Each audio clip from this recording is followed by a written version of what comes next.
Was I muted? Sorry, I was muted, wasn't I? There we go. Talking about things. What's going on? Right, sorry, let's start again. So, yeah, we've all set up. Just a few sort of caveats. So what we're going to do is a couple of takeoff and landings, sort of pretty much still winds at the minute.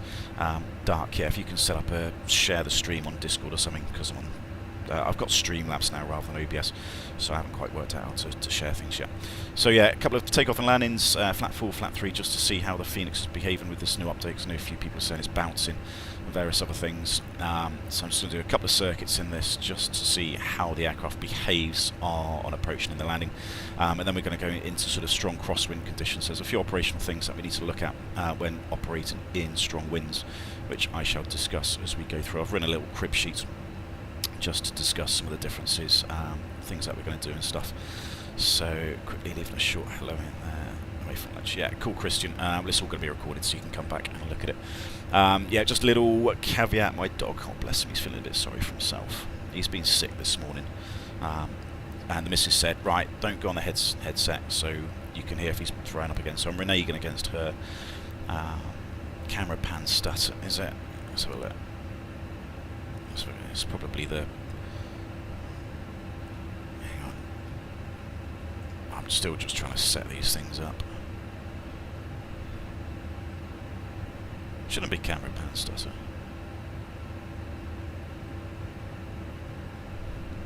Had a terrible bounce. Yeah, I'm... Oh, it is, isn't it? Oh, God. Game capture. Right, why is that stuttering? It shouldn't stutter. Hang on, I wonder if it's... It might have been because I was on windowed mode. Is that going to be a bit better? Yeah, I've just gone to Streamlabs. I've sort of got rid of OBS because I keep getting memory errors. I mean, Dark will be able to say this. I keep getting, every time I update something, either the Windows or PC or Flight Sim or OBS, it just gets a memory error and it crashes the whole PC and it restarts. So I've got rid of that. Is that looking better? That's no, still stuttering. Oh, God. Re-engage against reneging. Yeah. Alright, let's try and sort this out before we go anyway. So I've got Streamlabs, but obviously that's a little bit different, and I need to work out how to set it up. And there's no banner either, is there? Yeah, let's delete that. Let's just get rid of that for a minute. Let's close Live Fly Studios. Don't really need that then. No, don't turn it off.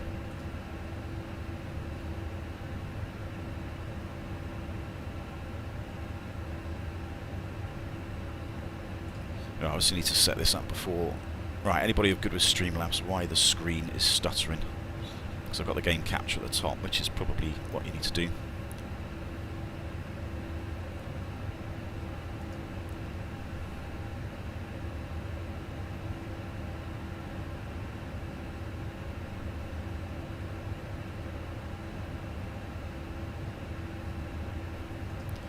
Don't understand why it would stutter.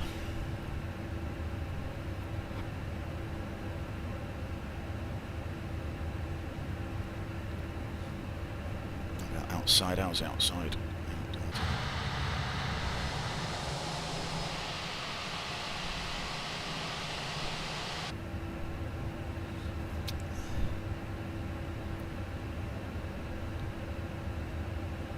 So there's just a few seconds delay while I'm watching back what you guys can see. Oh, this is frustrating. Wonder if, because I just changed the graphics settings, did that have any effects? I don't want to restart it again. This is the problem with starting streams. Do you know what? I'm gonna stop the stream for a minute. I'm just gonna pause it. I'm gonna tweak the sim settings a little bit again, restart it, and come back in. I'll start again in 10 minutes because obviously it's not happy with something and I need to update something. So bear with me. How do I stop it? So I'm gonna stop it. I'll come back and we're trying to start this again, so just give me 10 minutes just to start it up, and yeah, I'll be back in a minute. So yeah, sorry about that. That's working. It's working now. Is it working now? Oh, if it's working, I won't stop it. What's working for you, Mark?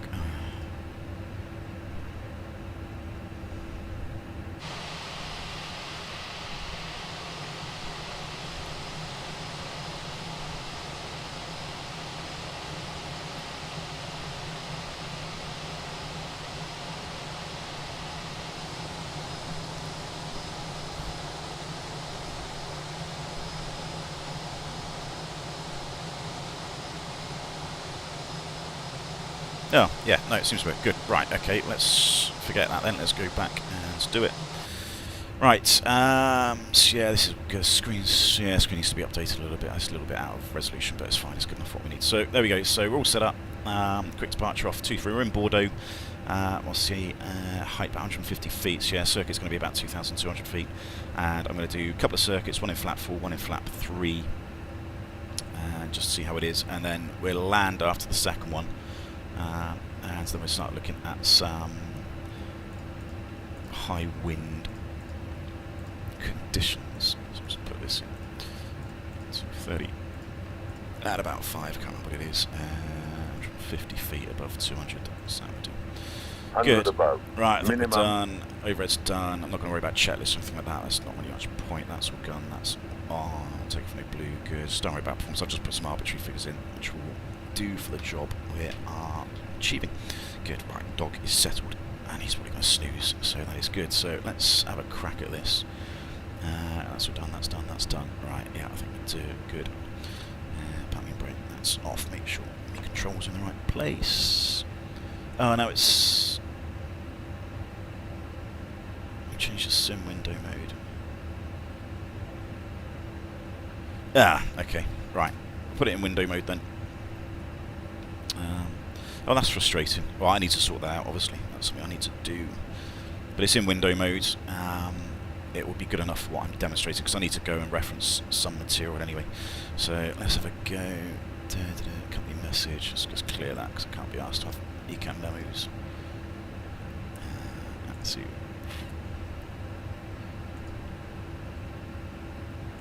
See if I can get all this done before the missus even comes home.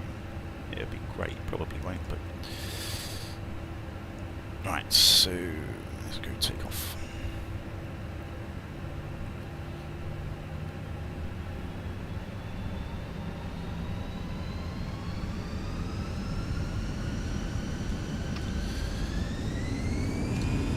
Manflex 60 SOS runway.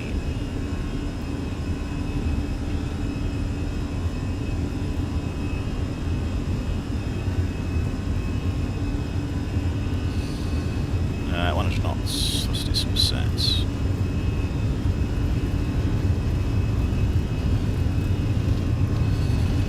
V1 rotates. Let's climb gear up.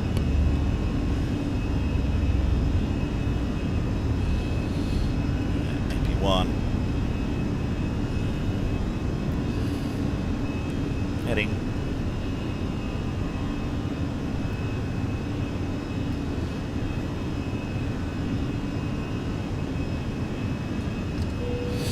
Let's climb. Can I leave flat 1 for the circuit?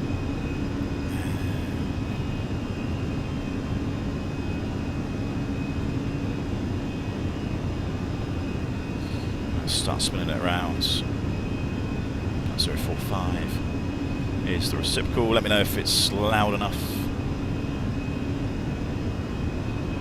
Hopefully it's not too quiet. Hopefully I'm not too quiet.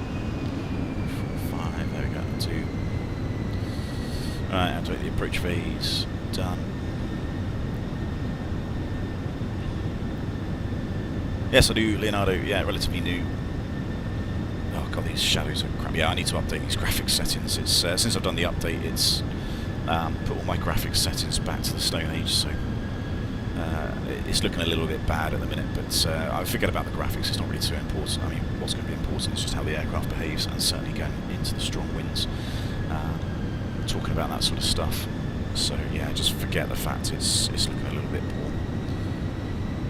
I should deal with that next time.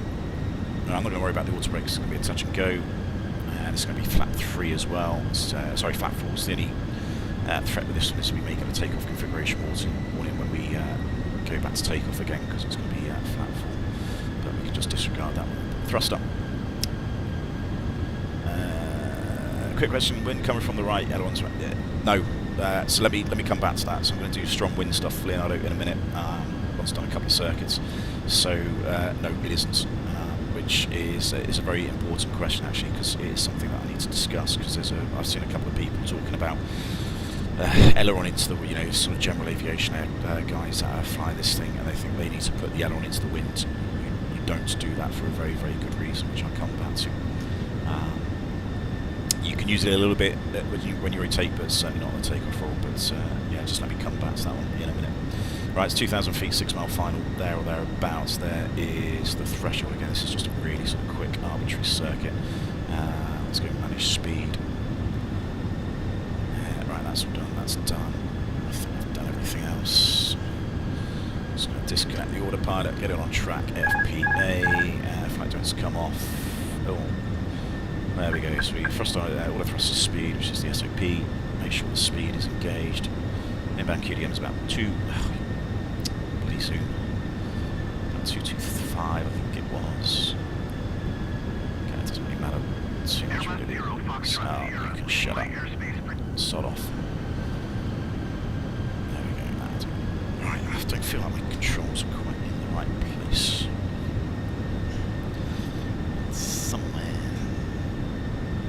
Somewhere around there. Right, we want flat 2. Let's go gear down as well.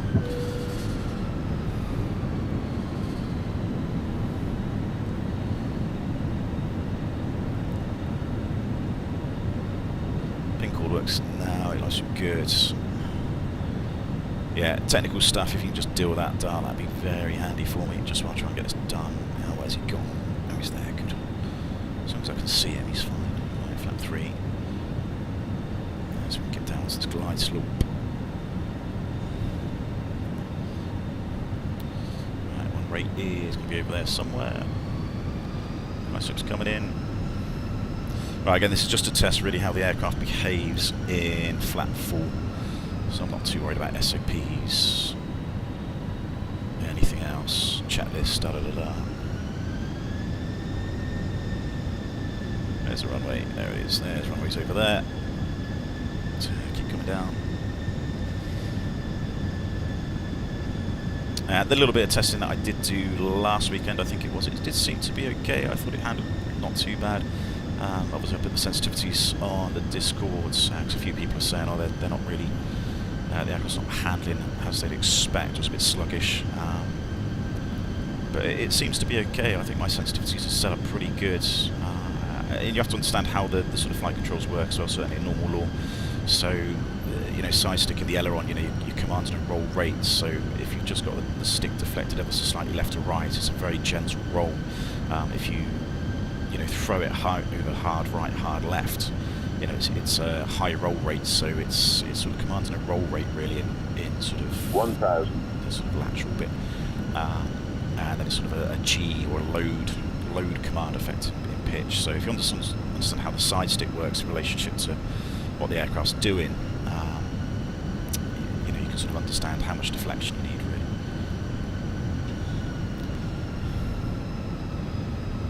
So yeah, the aircraft, you've just sort of set an attitude. Obviously all the thrusters looking after the speed, so just sort of set an attitude of what you want. You don't need to move the side stick too much, not in still winds anyway, because it just sort of holds that attitude. I have noticed last time I did this, it sort of 500. seemed to get a little bit higher, or wouldn't carry on going down in the last sort of few hundred feet. I think that's probably just me. But really, if you just sort of set that attitude, it should just sort of stay there. So anyway, we're sort of about there. We're just going a little bit lower on the slope.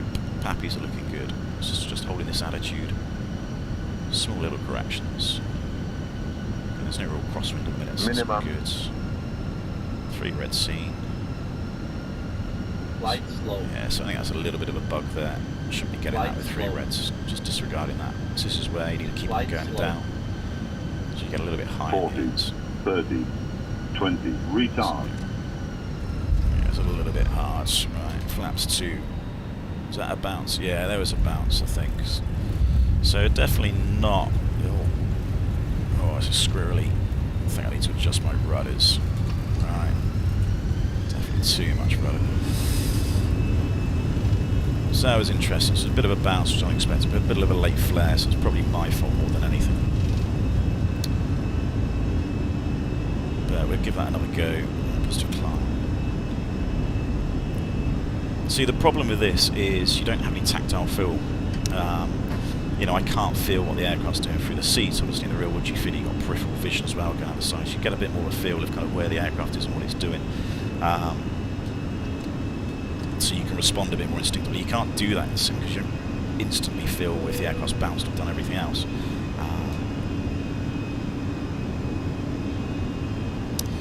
But yeah, I don't know. I would deal with that. Let's try that again. Let's go. Oh, fucking zoom. Piss off. Oh. Bloody click spots.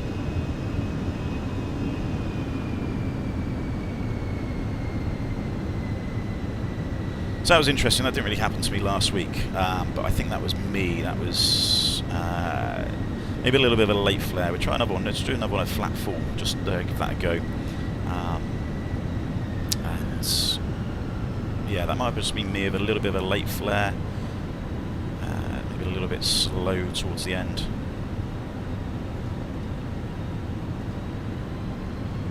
This is what we're doing. We're just testing this, just sort of testing sort of flight controls. Now the thrust was on. I didn't chop the thrust until we got to about 10 feet, because I knew that it was you know, a little bit of a slow sort of flare manoeuvre in that. So I don't want to chop the power if the aircraft's not flaring. I want to sort of keep it on. But let's give that another go. Let's just do another flap. Let's do another flap full. Then we'll do a flap 3 after that. This is the flight plan sequenced. Not really. No, it's flight plan sequencing. I think the Fenix have, yeah, still got their departure.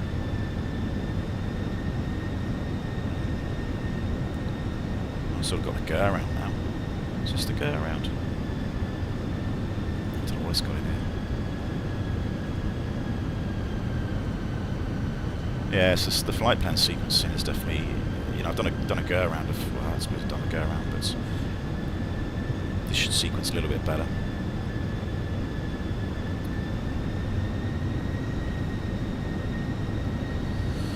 Let's just get down to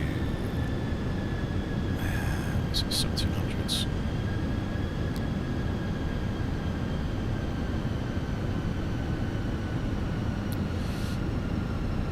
No.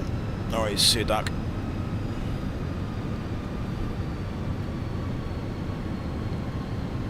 Yeah, so it's a little bit sluggish in the pitch there in the flare, which may be just my sensitivities, maybe the aircraft, maybe the model, and we can adjust that if necessary. The rudder seems to be a little bit oversensitive. I wonder if I can change that now. Control sensitivities. Just seem to be a little bit squirrely. Let's have a quick look at these. That one there. Let's just shallow this out a little bit. Dead zone, just increase. Yeah, let's just try that.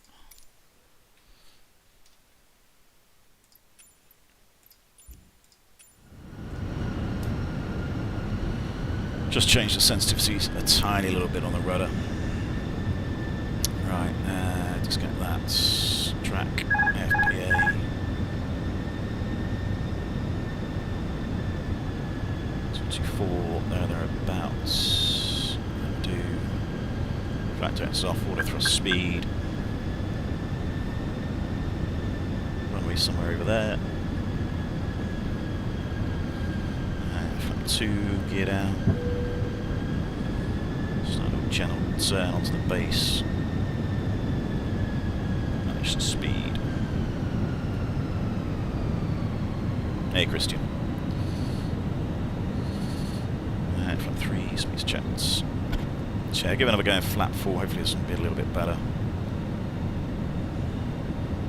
Yeah, flat 4.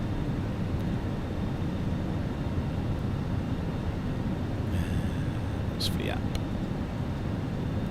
Might need to add a couple of knots on VAP, that might help as well.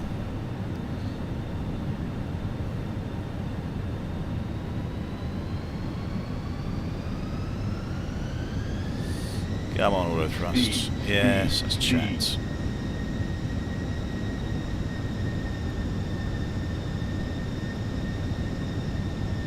Maybe a little bit earlier, flat fall there, should have done it a bit later.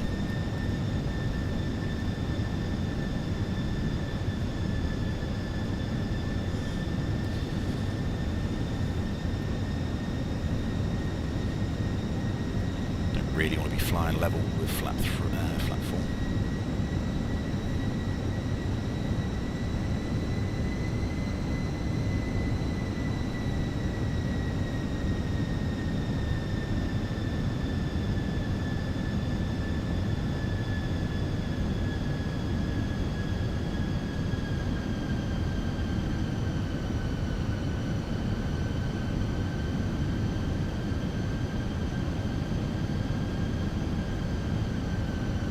$1,000.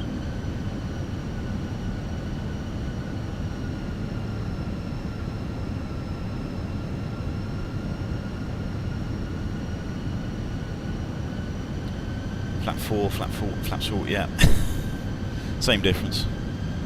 Alright, a little bit high, come on, let's get down. Let's do those. Why were they not? They should have been. They should have been arms.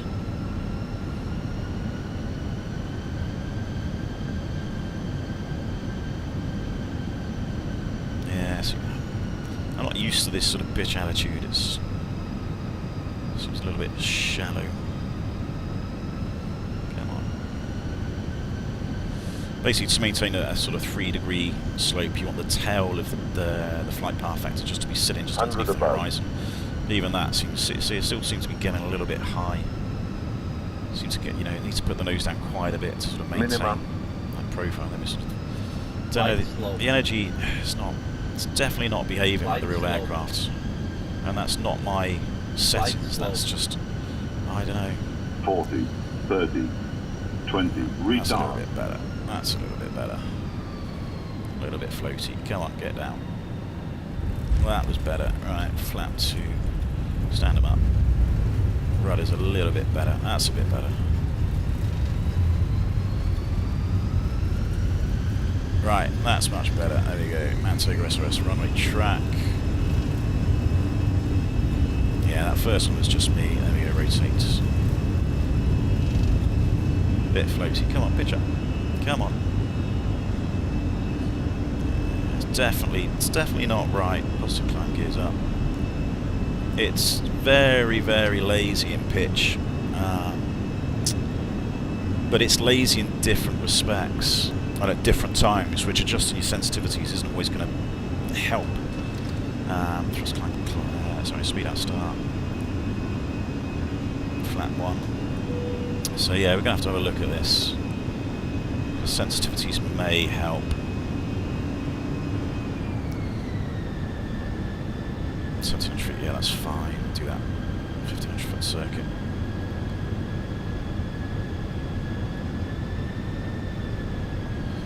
045 is reciprocal, more or less.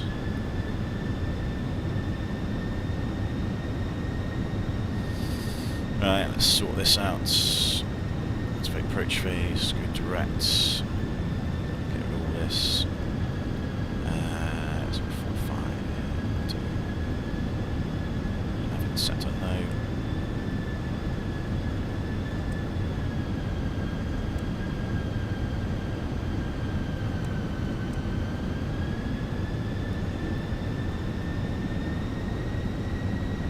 What's that flight plan?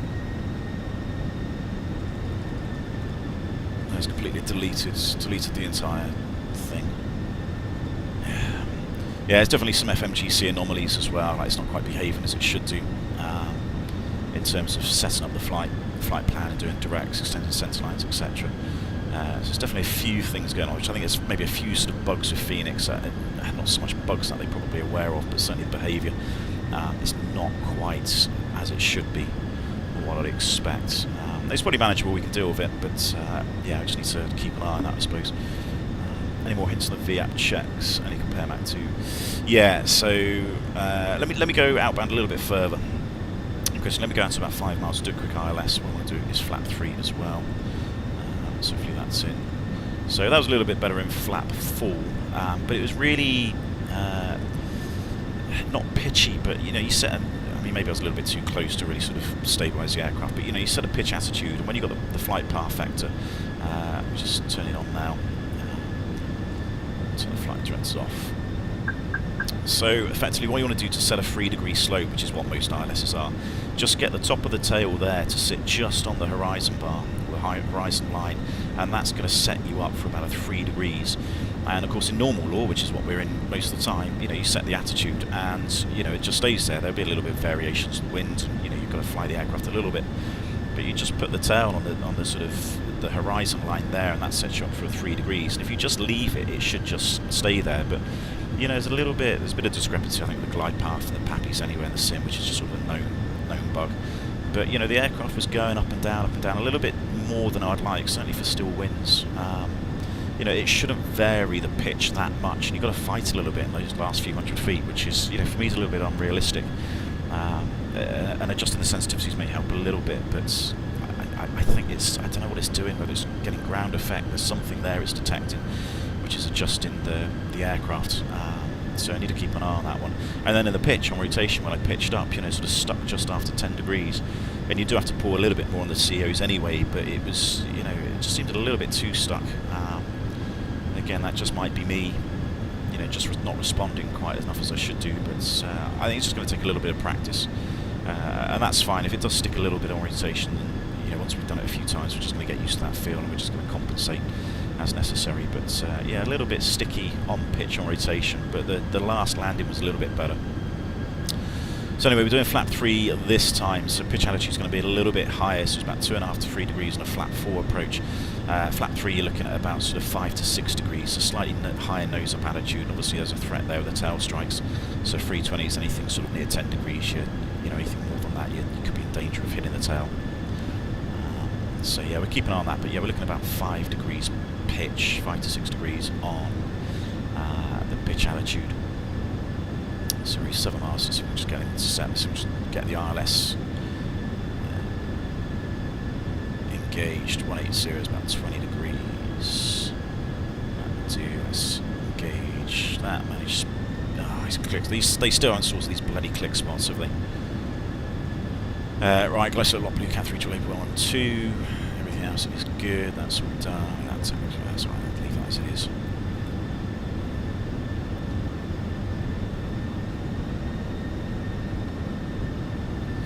Star, let's go flat 2, so we don't fly through that too much.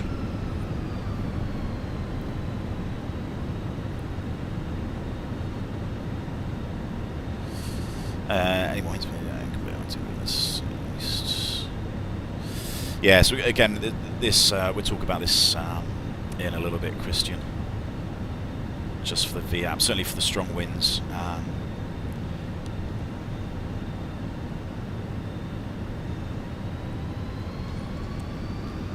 The closest coming in, that's pretty good. So yeah, effectively what you want a minimum of VLS plus 5 knots, and I haven't got time to discuss it, but sometimes when the weights are slightly different here to the real weights, of course VLS here is all based off the facts, that's the actual VLS based on the angle of attack. So this may be a little bit higher than what it is in reality. Let's just get configured and we can sort of show you. There's the runway straight ahead, that's looking good. Right, flap 3, that's the landing configuration. So, yeah, we got VLS here of, what's that, about 132? So, if this said 130, for example, the VAP would be 135, but if it's actually 132, you want to add 5 knots on VLS, but you want to add 5 knots on top of what the actual VLS is, not what the MACD says. So that's actually pretty good. That's 132 here, 132 there. So that is a minimum of 5 knots. You always want a minimum of 5 knots, but we are going to add that for strong winds, which we shall come back to in a little bit.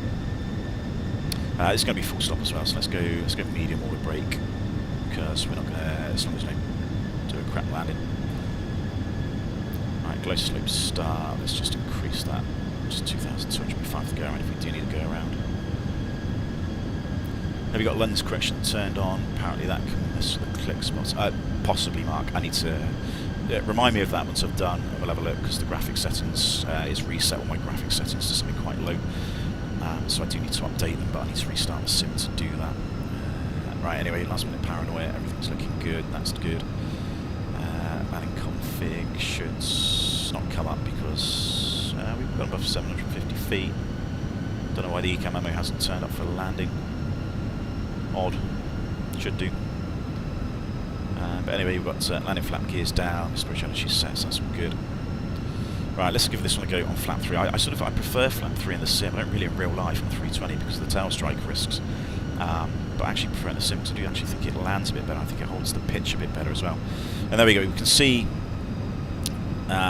pretty much the top of the tail is just sitting on the horizon bar, and this is achieving this 3-degree glide slope. So you know, when you're flying manually with the flight path vector, you know, just get the flight path vector to sit about there, and that's going to be your 3 degrees. And that applies for anything, you know, visual approaches, SARNAV approaches, anything that's got a 3 degrees slope. You know, if your PAPIs are set to 3 degrees, that's how you want to set it. Okay, let's give this a go. Let's give flap 3, and again, this is, I thought they'd corrected this, but they haven't. So the pitch attitude is 2.5 degrees. This is wrong. This should be about 5 degrees for flap 3. So this pitch attitude is all wrong for this configuration. I'm not too sure if they're aware of that, but I think they sorted that. I think the last few landings I did at flap 3 in my streams, the pitch attitude was better. But anyway, so we're just sort of trying to maintain this glide slope again. Yeah, it's the wrong attitude. It should be higher than this on flap 3, and that runway is sort of far too high in the windscreen. 100 above. It's just making a whole visual perspective just a little bit wrong. I feel like I'm really having to nosedive down towards the touchdown zone. So you know, just keeping that sort of pretty static in the windscreen. That's my touchdown. 100. Full stop landing again. Light slow. Again. 40, 30. A little 20, bit of pitch. restart. Yeah, so it's definitely a bit more responsive in the pitch. It's a bit floaty there. 5. It's far too floaty, really. Right, that would do. Snooze gear came down a little bit fast, so spoilers reverse idle. First green, should I say. Manual brakes. Yeah, but very interesting, the difference in the pitch. The responsiveness in the pitch between the two flap settings. So it's a lot more responsive in pitch in flap 3 in the flare than it was in flap 4. So it was a bit more lazy in flap 4, which is why I generally like flap 3 a bit more, because it just seems to be more responsive. It's a little bit too responsive there. Come on, let's get it turned around. Alright, let's go to the end of the runway. Let's set it up for the high winds. Let's start talking about that. Let's get that done. Get to the end of the runway.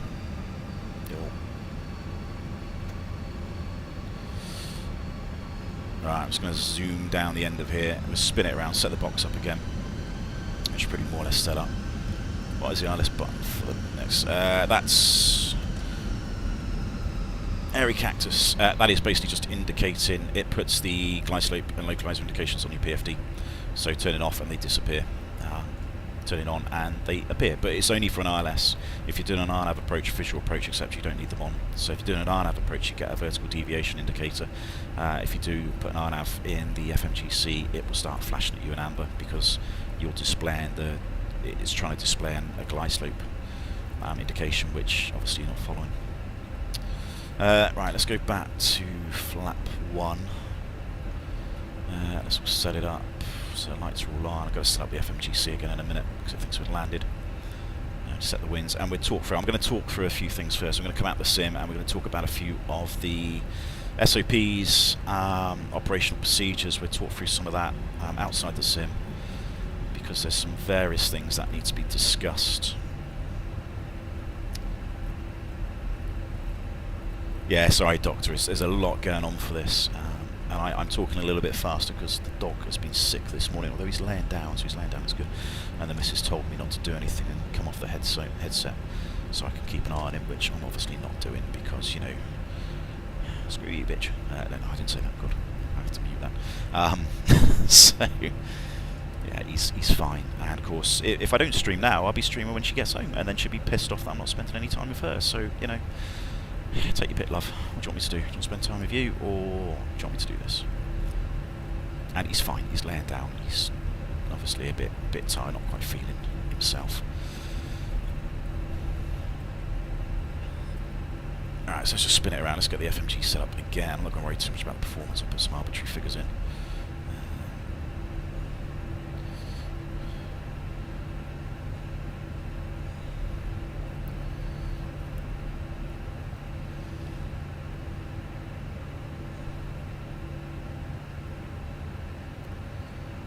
It's usually a little differential braking, use a little bit of differential thrust as well. Turn her around, get turned around on the centre line.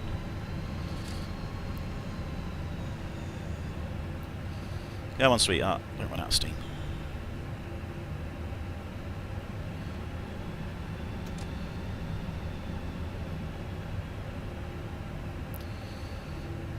Right, that would do. Right, parking brakes on. Let's get all this done. Flight directors are back on. Overhead, let's turn that off. Oh, not that one, that one. Let's get all set up. That's done, that's done, that's done. Yeah, not that one, that one. FB2. I should have saved this, I knew I had something to do. I'm just moving down a little bit because I can't quite see all the keys. FBD. This shows you actually. Somebody said, how quickly does it take to set up the FMGC? Well, they would time it, right? I don't know. Let's see how long. Let's see how long I can set up an FMGC for a circuit. So, started that. If I go to the right one.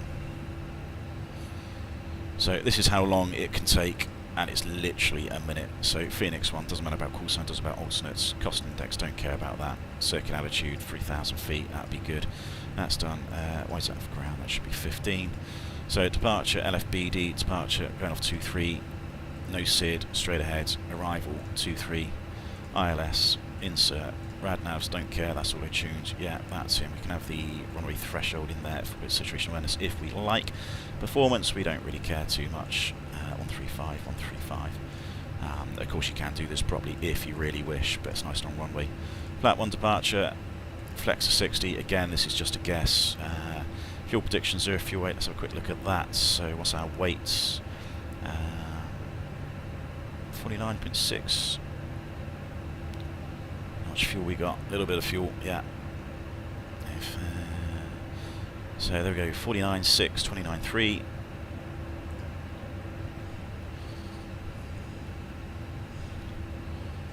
$29.6, 29.3, that's in.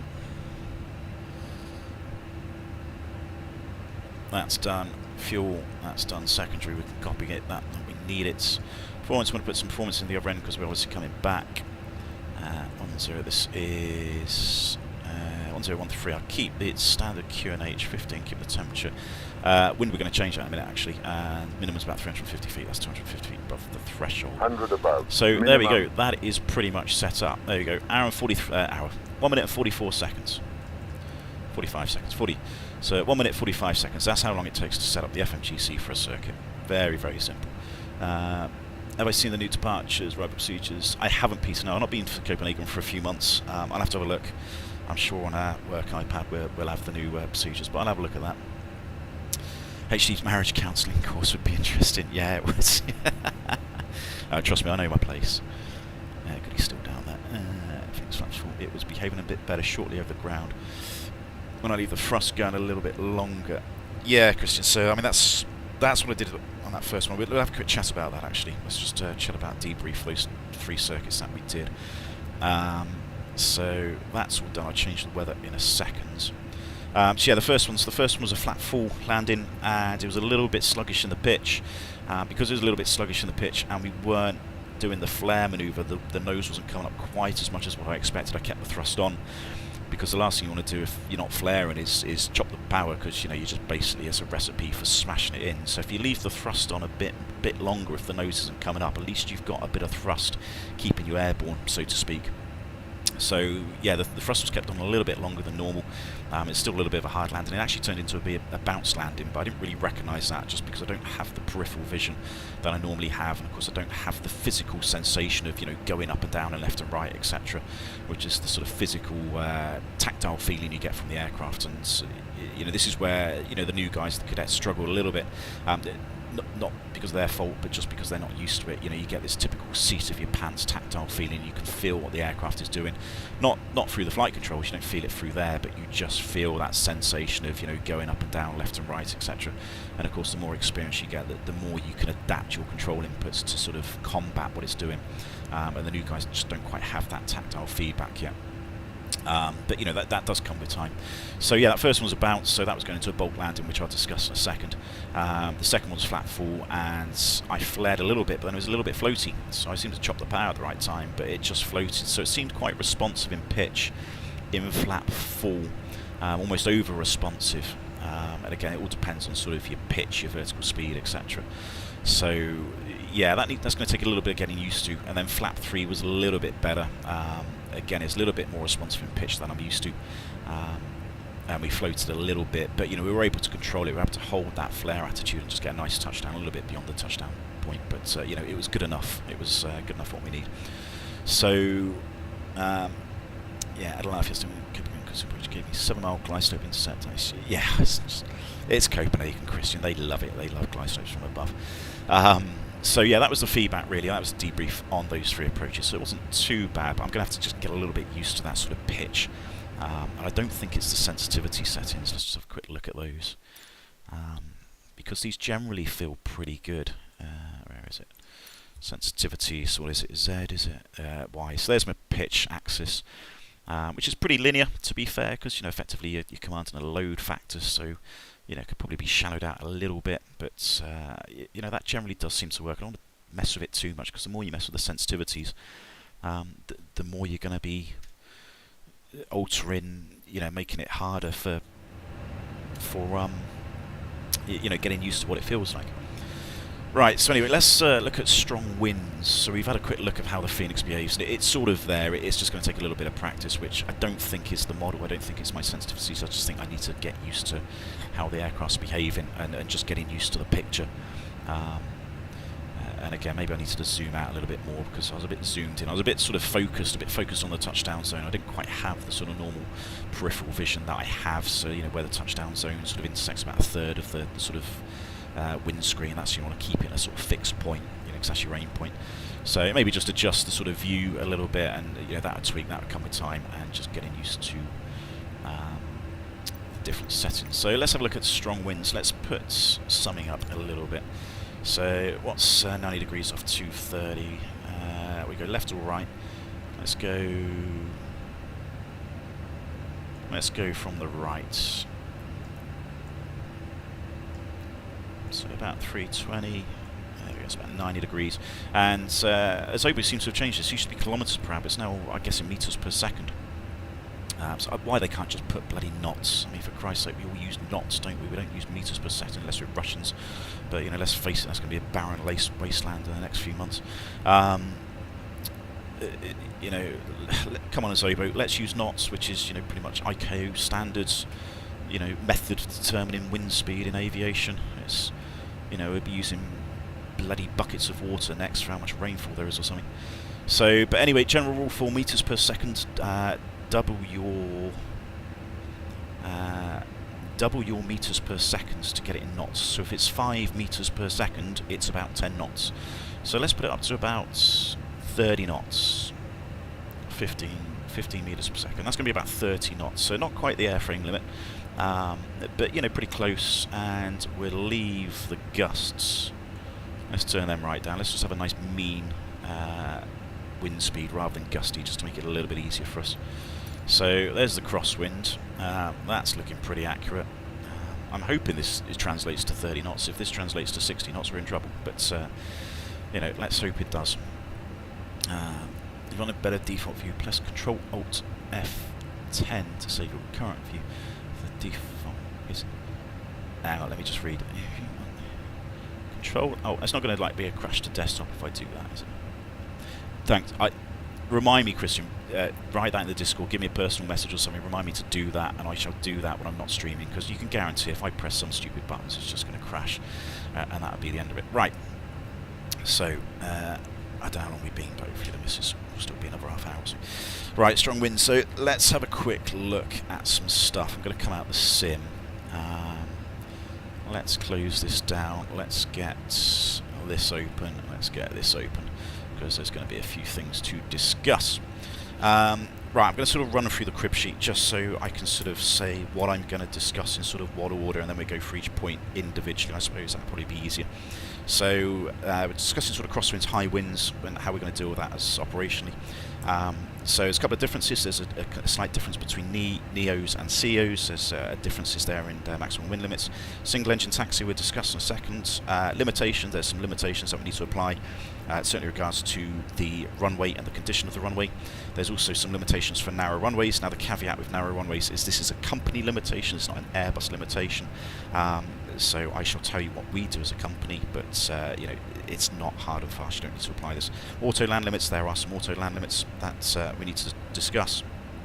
First officer limits, now obviously for the sim, unless you're flying as a first officer,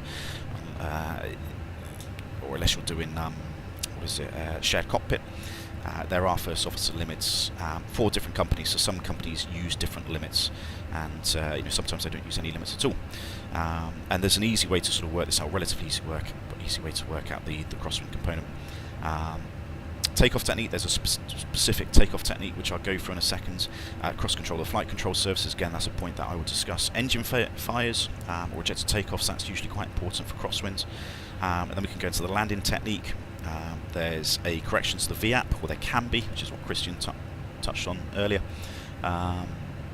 Found no real mistakes reading the SOPs version 2. There's a couple of spelling mistakes, Christian. There's a couple of things I might want to add, but yeah, on the whole it's looking pretty good.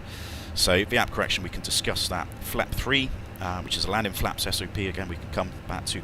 Wind shear recovery, now this is a memory item, so this is something that you need to commit to memory, and this, you know, whether you're a first officer or a captain, you really need to commit this to memory, which we can discuss. Wind shear recovery, in terms of an example, I can sort of discuss something for that.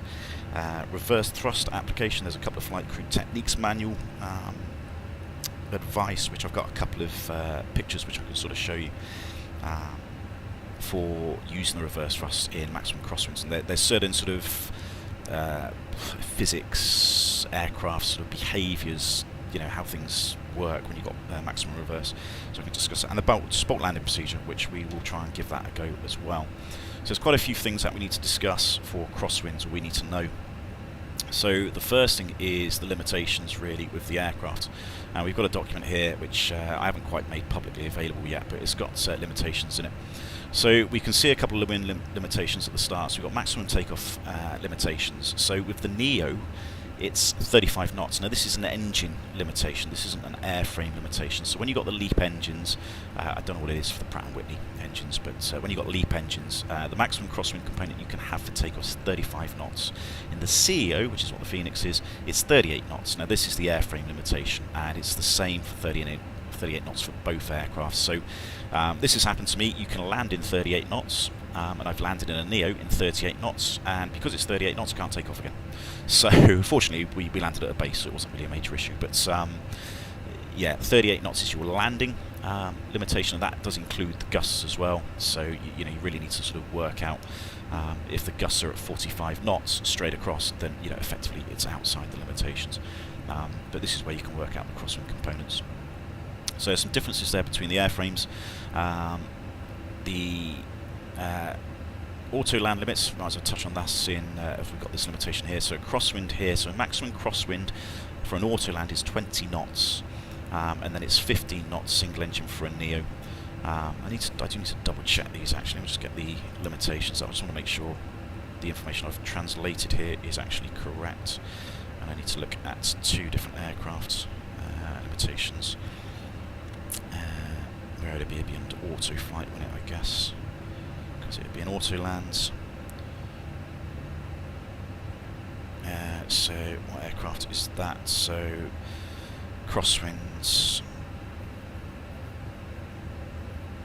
Okay, so interesting. So 321's crosswinds, I need to update this actually. So 321, a crosswind, 321 NEO that is, it's 10 knots.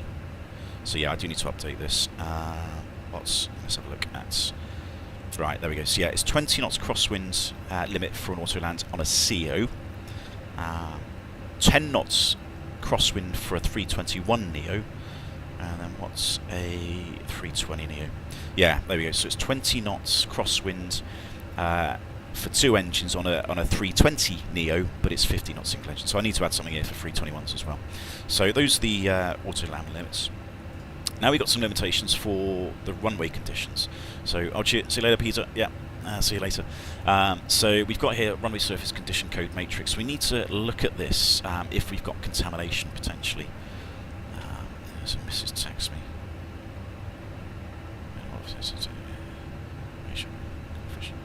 Cool. Yeah. No worries. Yeah. He's fine. Just messaging the message settled nicely. Oh. Message Nicole. That's not right. No, it's a customer. Fun. This is it. Right. Yeah. Good. Right. Leave me alone. So here we go. So dry runway, which is pretty self-explanatory. Dry runway is dry runway. So these are just the crosswind limitations, which are basically the airframe limitations, and this obviously is the engine limitation. On a wet runway, so if it's raining, that's basically considered wet. Oh, hello, mate. Right, you're still moving. Good. Still alive. So wet or damp. Anything up to this sort of contamination here, again, these are the limitations for these conditions. When you start getting into sort of contaminated conditions, so during the winter, when you've got snow and you've got certain, contamination of certain depths and certain types, or the runway performance code starts dropping. And this is, I don't know if FATSIM have implemented this, but this is effectively what's known as global reporting format.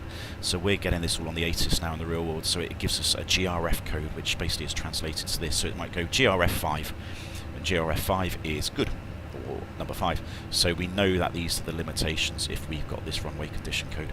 So as soon as you start getting certain weather conditions into these sort of, rows, your crosswind components then start reducing. So again, you can see if you've got dry snow that's, as I say, it's 8mm deep on the runway, and this is the runway performance code, then your maximum crosswind now is 25 knots. So you need to make sure that the runway condition is fine, and if it's not, then how does that relate to the actual runway condition? The respect to the crosswind limit. So we've done those. Narrow runways is another thing. So the narrow runways is a company restriction. So our runway, throwing pen everywhere. As a general rule, our narrow runway, anything below 45 meters. If it's below 45 meters, then you're going to get a maximum crosswind limit. And again, as I said, this is a company thing. So what's the latest one? Yes, depending on the actual narrowness of the runway, it's going to be somewhere between like 20 and 25 knots. So I think Mykonos and Santorini, I think the maximum crosswinds there is 20 knots, but like Southend's a little bit wider, and that's 25 knots. So really, you can apply your own maximum crosswind limit. If you've got a narrow runway, you can either go up to the full airframe limit, which is Airbus, so you can probably do that, but you may want to reduce your crosswind limit down to 20 knots, something more sensible. And the reason you want to reduce it is if you get an engine failure, a low speed engine failure, you've got a lot of thrust, but you haven't got a lot of rudder authority. So the stronger the crosswinds, the more likely the aircraft is going to weathercock into the wind. So you kind of want to reduce that weathercocking effect, and by doing that, you're effectively applying a lower sort of crosswind limit. Hey, Sim with Elliot, I'm very good. So that's narrow runway. So apply whatever you want to do for a narrow runway. It could be sort of 25 knots, 20 knots. But you can technically go up to the full airframe limits if you really, really wanted to. So that's narrow runways. First officer limits, it's not in this document, but there are some first officer limits as well. And again, this is dependent on the company.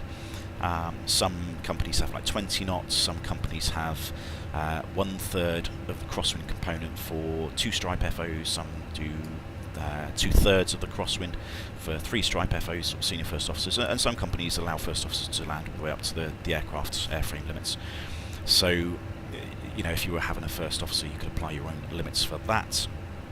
Now, how are we going to work out a crosswind component? So, let's say, for example, in the sim, our runway is 230 degrees, and at the last minute, the tower goes, right, the wind is 290 degrees at 30 knots. Now, we do have this little graph, not there, in the QRH we have this little graph here called crosswind component, and you can sort of go in and you can work out the wind speed and the direction, but you know, that's quite convoluted, quite complicated, and you know, at 500 feet you don't have time to do this and work this out. Obviously in the performance EFBs and the landing performance EFBs, I don't think we've got it in the sim, but that will work out the crosswind component as well. But we do have this graph which we can look at the QRH, and I know once Fenix release their QRH, they probably have this as well, so you can sort of work it out in advance if you want to. But there is a much easier way to do it. Basically what you can do is you can use some basic rules. So anything up to 60 degrees from the runway heading, so our runway heading is about 230, if the wind direction was from 290, or what's that, about 160 degrees, we can use the full crosswind component. So if it was 30 knots, 60 degrees off, then it's basically a 30 knot crosswind. If the wind was only 30 degrees off, so yeah, about 255, 260, if only 30 degrees, it's about half the crosswind component. So if the wind speed was 30 knots and it was 260, 30, then the crosswind component would be about 15 knots. So we can use degrees, how many degrees the runway direction, so the wind direction is from the runway centre line, and we can apply sort of rules. So basically the simple rule is if it's 15 degrees off or 20 degrees off, it's a quarter of the wind speed as a crosswind component. If it's 30 degrees off, it's about half the wind speed as a crosswind component. If it's 45 degrees or 50 degrees off, it's 3/4 of the wind speed as a crosswind component. And if it's full 60 degrees or more, then it's basically the full crosswind component. So we can use some really simple just rules of thumb for working it out. So we don't really have to do any mental arithmetic, we just need to know where the wind direction is coming from, how many degrees that is off the runway centre line, and then we can apply a few rules of thumb to sort of work out how much crosswind component there is. Right, so the takeoff techniques. There is a specific takeoff technique for strong winds. Again, this is all in the SOP document. I want to get there. So this is all under takeoff, and I find it.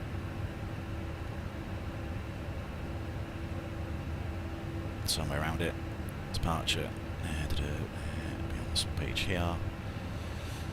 Right, so there's now a specific, or there always has been, a specific technique for taking off in crosswinds.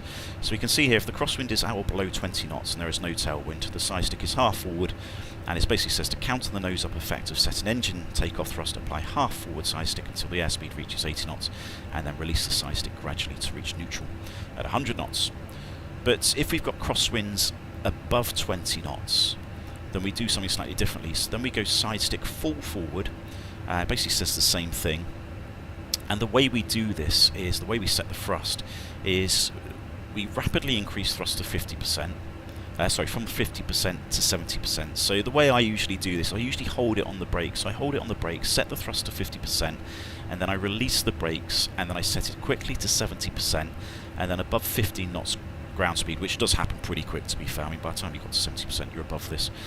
You know, you progressively increase the thrust to reach takeoff thrust by 40 knots ground speed, while maintaining full forward stick until reaching 80 knots.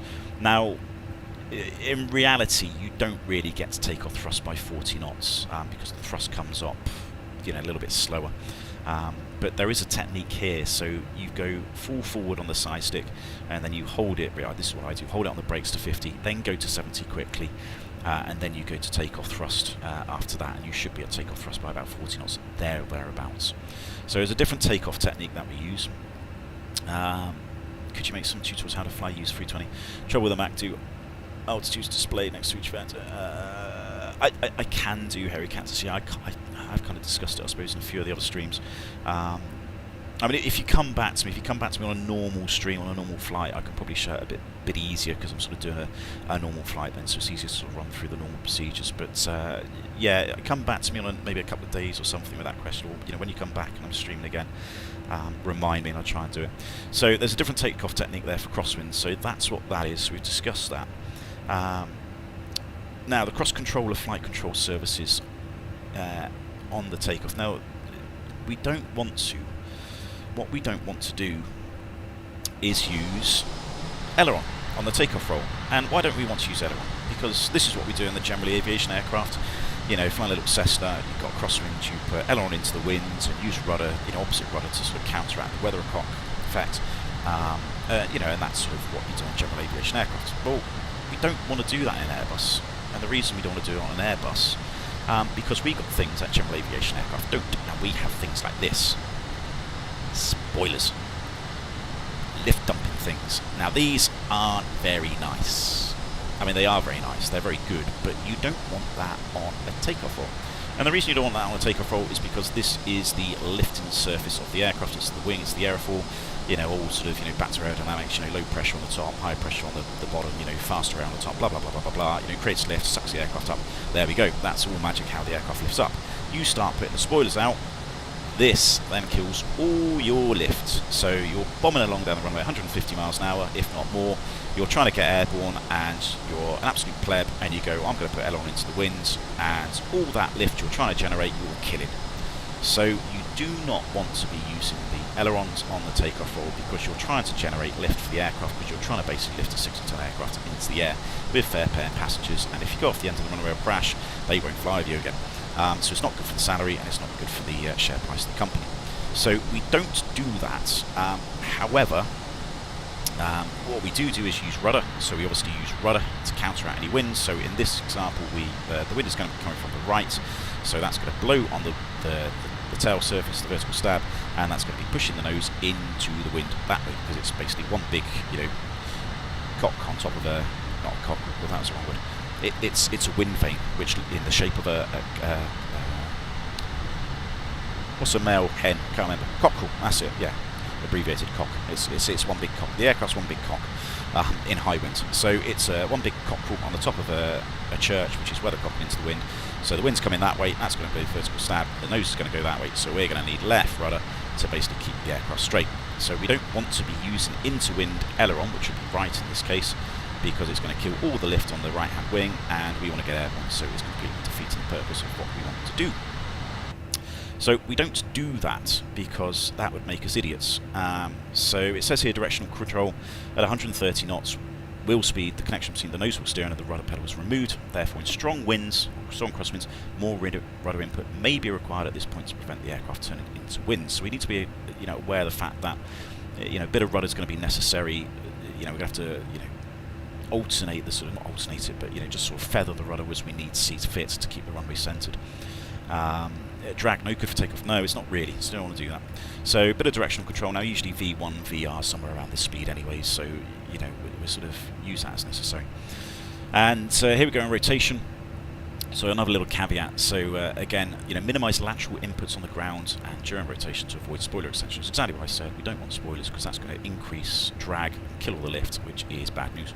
In strong crosswind conditions, small lateral input sticks may be used if necessary to keep the wings level. So a little bit is allowed. This is where you don't want to do it, but you can allow a little bit, because I don't know if Fenix have modelled this. They probably haven't, but the roll spoilers, the ground spoilers, they only start coming up after a certain deflection of the aileron. So I'm moving the side stick a little bit there. Let's see a bit of flight controls. So you can see I'm moving them ever so slightly, and there's a little bit of wiggle room there on the ailerons before the actual roll spoilers start coming up. So you can use a little bit, but it's only a tiny amount really, and it's really there to keep the wings level.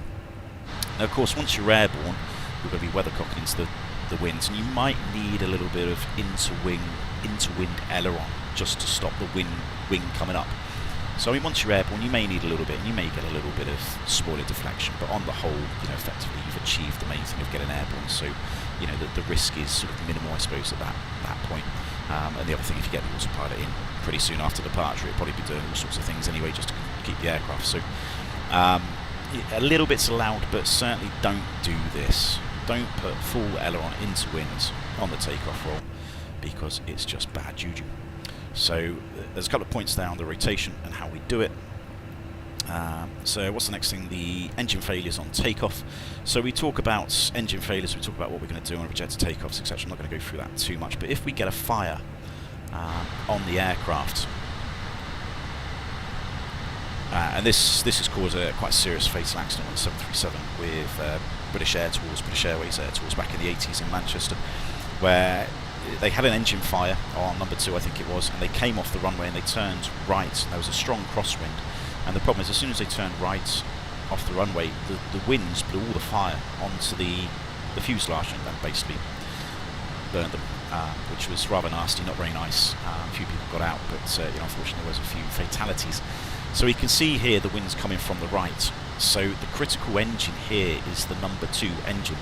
So if we stop on the runway after a rejected takeoff with an engine fire, and we stop straight on the runway, all this fire from the engine is going to blow over the fuselage and just turn it into a bit of a barbecue, which again is not particularly nice, not good for passengers or anybody else involved. So what we want to do is we want to do a couple of things. We either want to turn perpendicular into the wind, so the fire is effectively going sort of away from the fuselage, or in this sort of situation, what I would probably most likely do is try and turn away to the wind, this way, because if you can turn perpendicular, or in line, perpendicular to the runway at 90 degrees, downwind, or with the tail and the nose pointing that way, all the fire is then effectively just going to be going straight ahead. It's not going to go near the fuselage, and it's just going to go straight ahead because we're pointing in that direction. So number 2 is critical in this case, and if we did get an engine fire on number 2, when we come to a stop, what you'd be talking the FO and asking him to remind you, just to remind me to turn into wind, and I'll try and turn 90 degrees away from the wind, just to make sure if there's any fire, it blows away from the aircraft. Now if engine 1 was on fire, it's not so bad, because then the engine fire is just going to go that way anyway, so there's no real need to turn into the wind if engine 1 was on fire. So you can sort of make a little bit of a mental note before you start the takeoff roll, just in respect to rejected takeoffs. So that's discussing that. I don't think there's much else to say on takeoffs. So what I might do is I might get airborne, and then once we get airborne we can pause it, and then we can discuss the landing technique. So if I just try and run through that. So I think we're all set up. You can run through the basically the crosswind takeoff technique. That's all good, that's good. Damn, why are you not arms? They should be arms. Good. Dog's still fast asleep. Take that. That's good. Speed's good. Right, so yeah, just a quick chat of what we're doing. So it's going to be full stick. So we're going to go full forward. We're going to hold the aircraft on the brakes. We're going to get 50%, then to 70%, and then we're going to go to full takeoff thrust. Now we've got flex. We can still use flex for crosswind takeoffs. There's no limitation really on there. However, you may want to consider if it's windy, or if there's wind shear reported, you may want to consider using toga. And the reason you want to opt for toga is because basically the wind shear recovery technique for takeoff is effectively, you've got to go to toga. So if you're in toga already, you're fine. Keep the automatics on if you've already got them engaged. And if the autopilot's not engaged, then you follow the SRS. So you just follow the SRS as best you can if you get wind shear on takeoff. You can pull the side stick fully back if you need to. So if you need to pull it fully back to sort of maintain any lift, you can. Just be aware you may go into alpha prot. So there may be a couple of recovery techniques of getting out of alpha prot if you need to. And the other, obviously, main thing with wind shear is you don't change the configuration at all until you're clearly out of the wind shear, and you would double check with each other that you've got a decent flight path, the speeds increase and the vertical speeds increase with the altitude, decent pitch altitude as well, and that the wind speeds settle down. And once you're happy with all of that, then you can basically say you're out of the wind shear and start just flying out normally. Every crosswind is better to pitch up more aggressively at takeoff so that your wings will get distance to the ground faster. Yeah, I would disagree with that, Christian, personally, and I disagree with that for a number of reasons.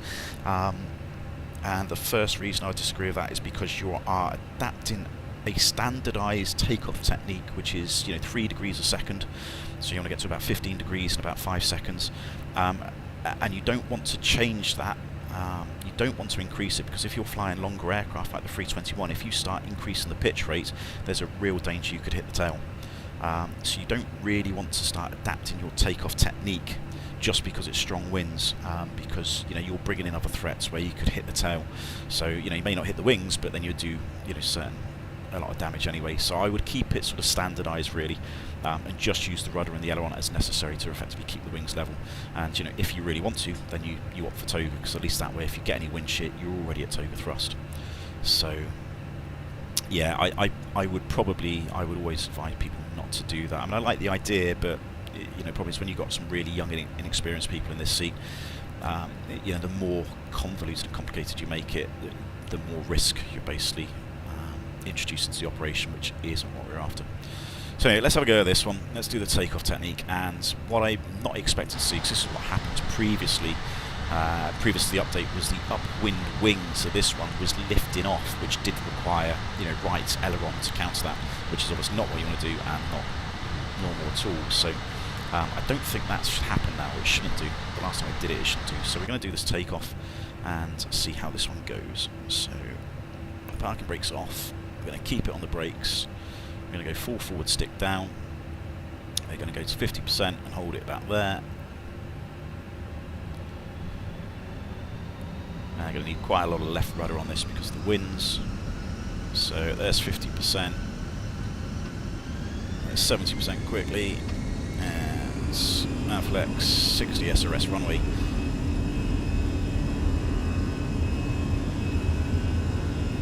So keeping that left rudder.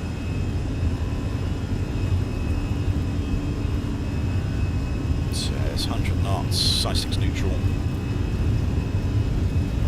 Keeping that left rudder, wings really pushing us from the right. Keeping that left rudder, V1. Keeping that left rudder, rotate, and a little bit of right stick just to keep the wings level. There we go, really quite sensitive with the pitch and the roll there, that's fine. Positive climb, gear up. So as we're airborne, then we can just relax the rudder. So the flight controls are now going to deal with that. Just follow those flight directives. And because it's windy, we get the autopilot in pretty quick as well. So you can see there's quite a lot of drift. 60 knots, so I don't think that's quite normal. So thrust climb. So I might say we can change these winds a little bit, because that's a bit too high for this sort of height.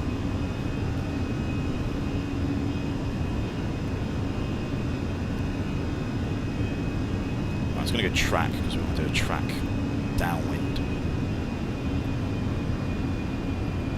So hold it 180.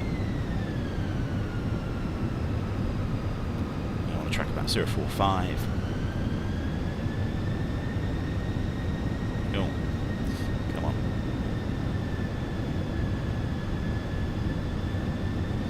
Activate the approach phase.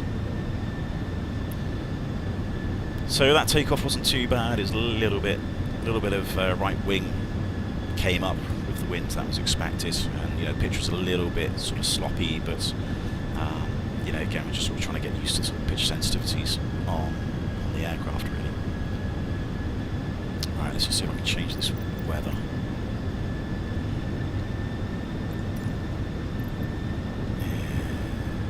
So that's the ground. Is that clouds? And wind layer, that's what we want to do. Winds at 2,000 feet.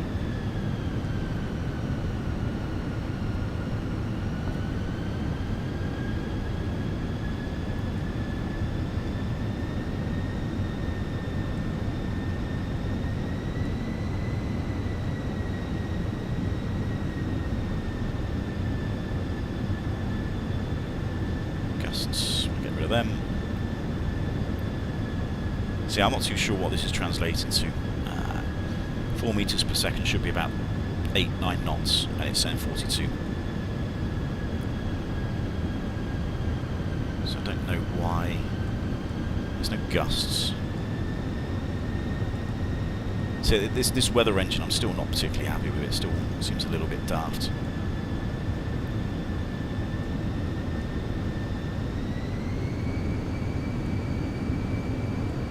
So we've just got to try and deal with it, I think.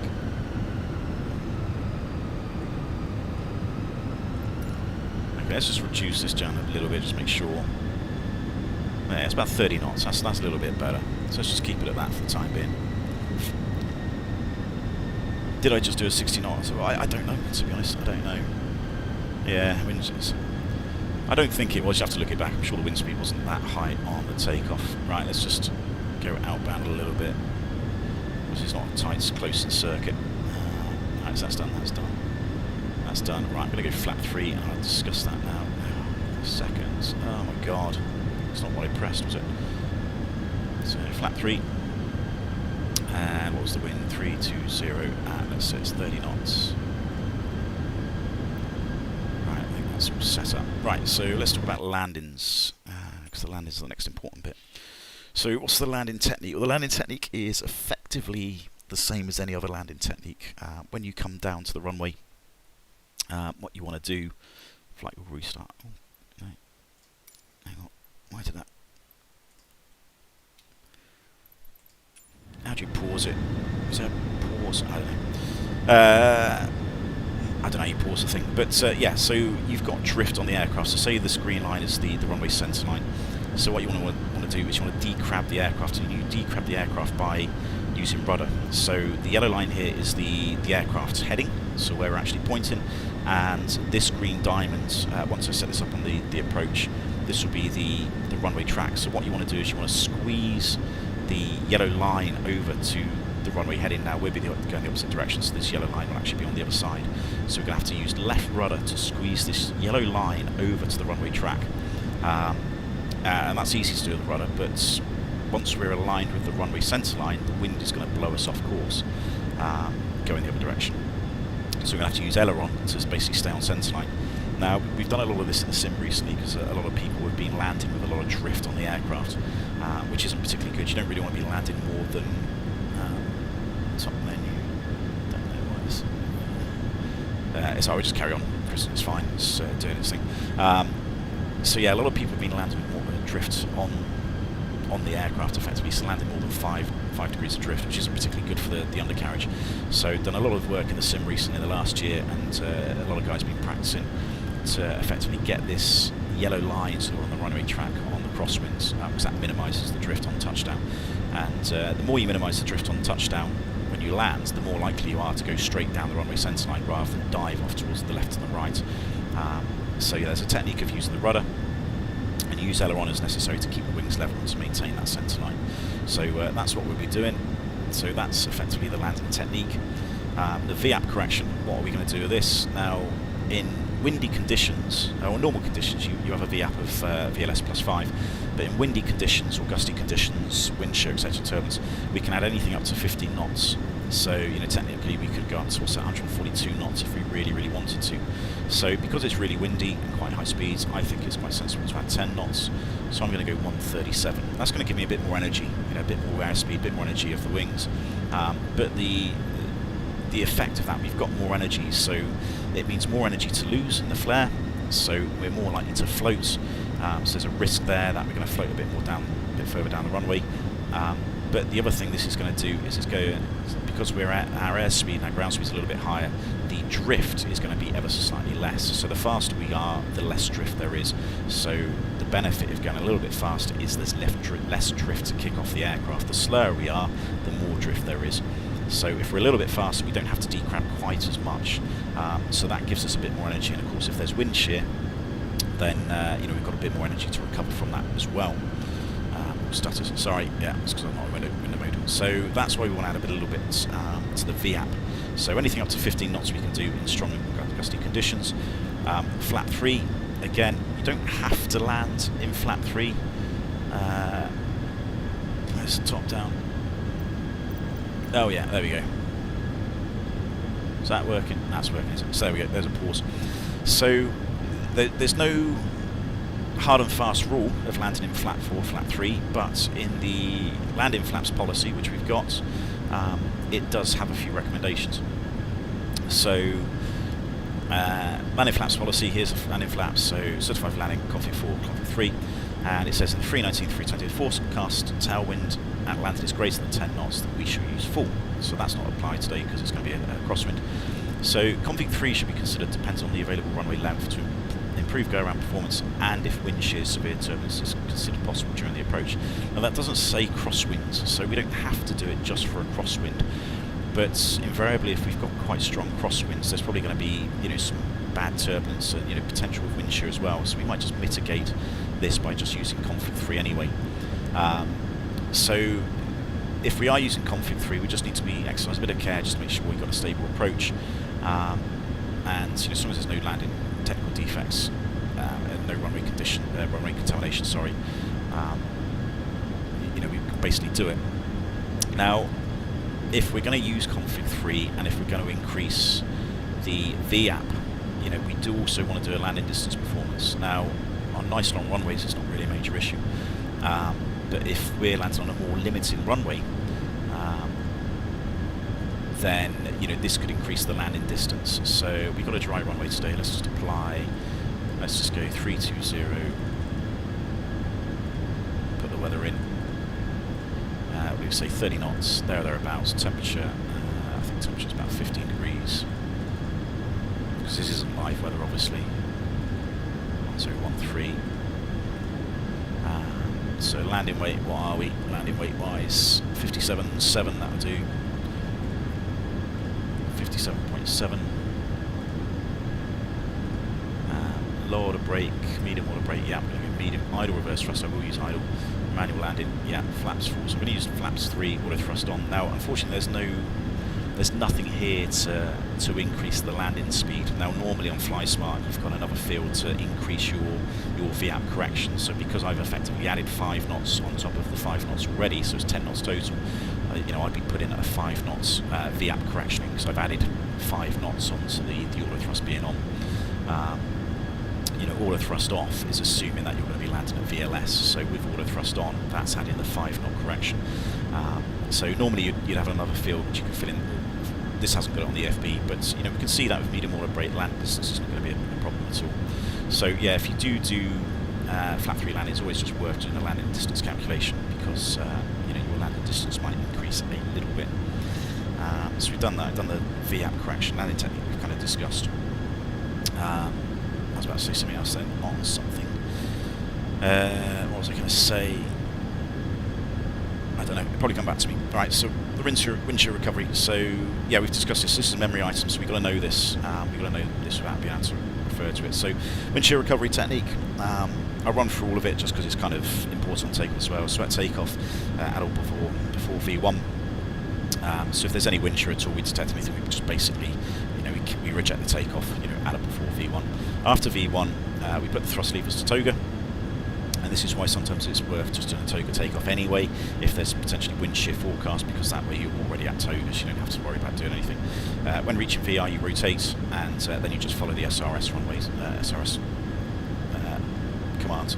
So, and choose a full backstick if you need to on takeoff. Once you're airborne in the initial climb, or if you're landing, if you get wind shear, reactive wind shear go off, you've got to go to toga. And you basically say, you know, wind shear toga, that's the sort of command you give so the other person knows what's going on. Autopilot you keep on if it is. If the autopilot isn't on, then you know, you just then follow the SRS again. So, you know, very, very similar. 1 second, I just want to see what he's barking at. 1 second.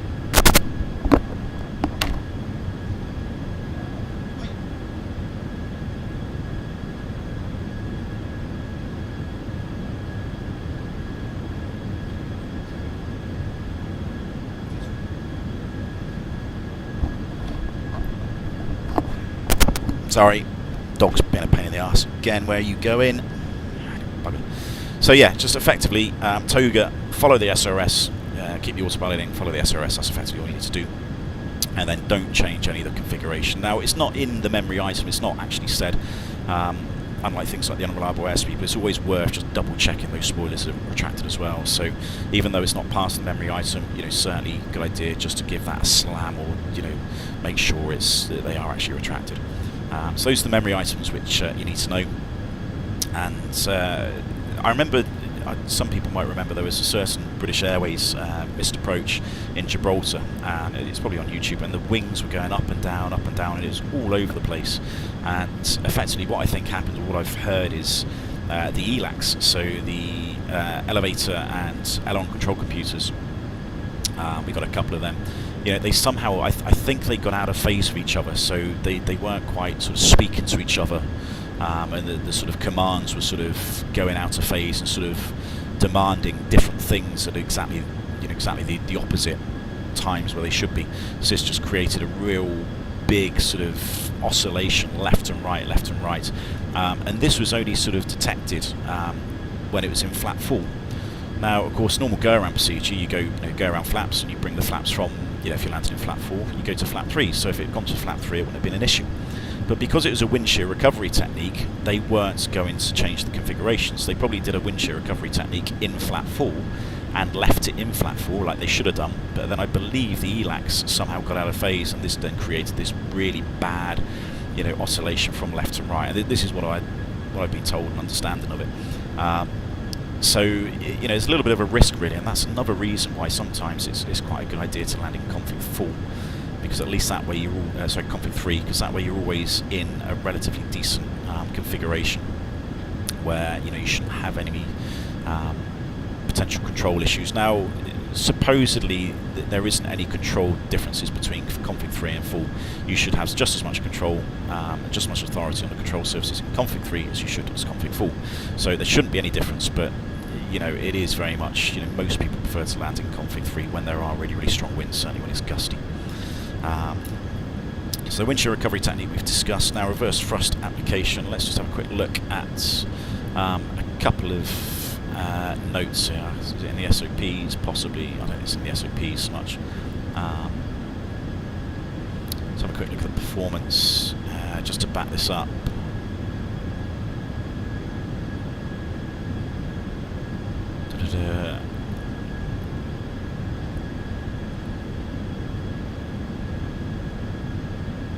Right, there we go. There's the bit for the VAP thing. So VAP may be increased to a maximum value of VLS plus 15 in case of strong gusty or crosswind conditions greater than 20 knots. So if you've got crosswinds more than 20 knots, you can increase it up to VLS plus 15.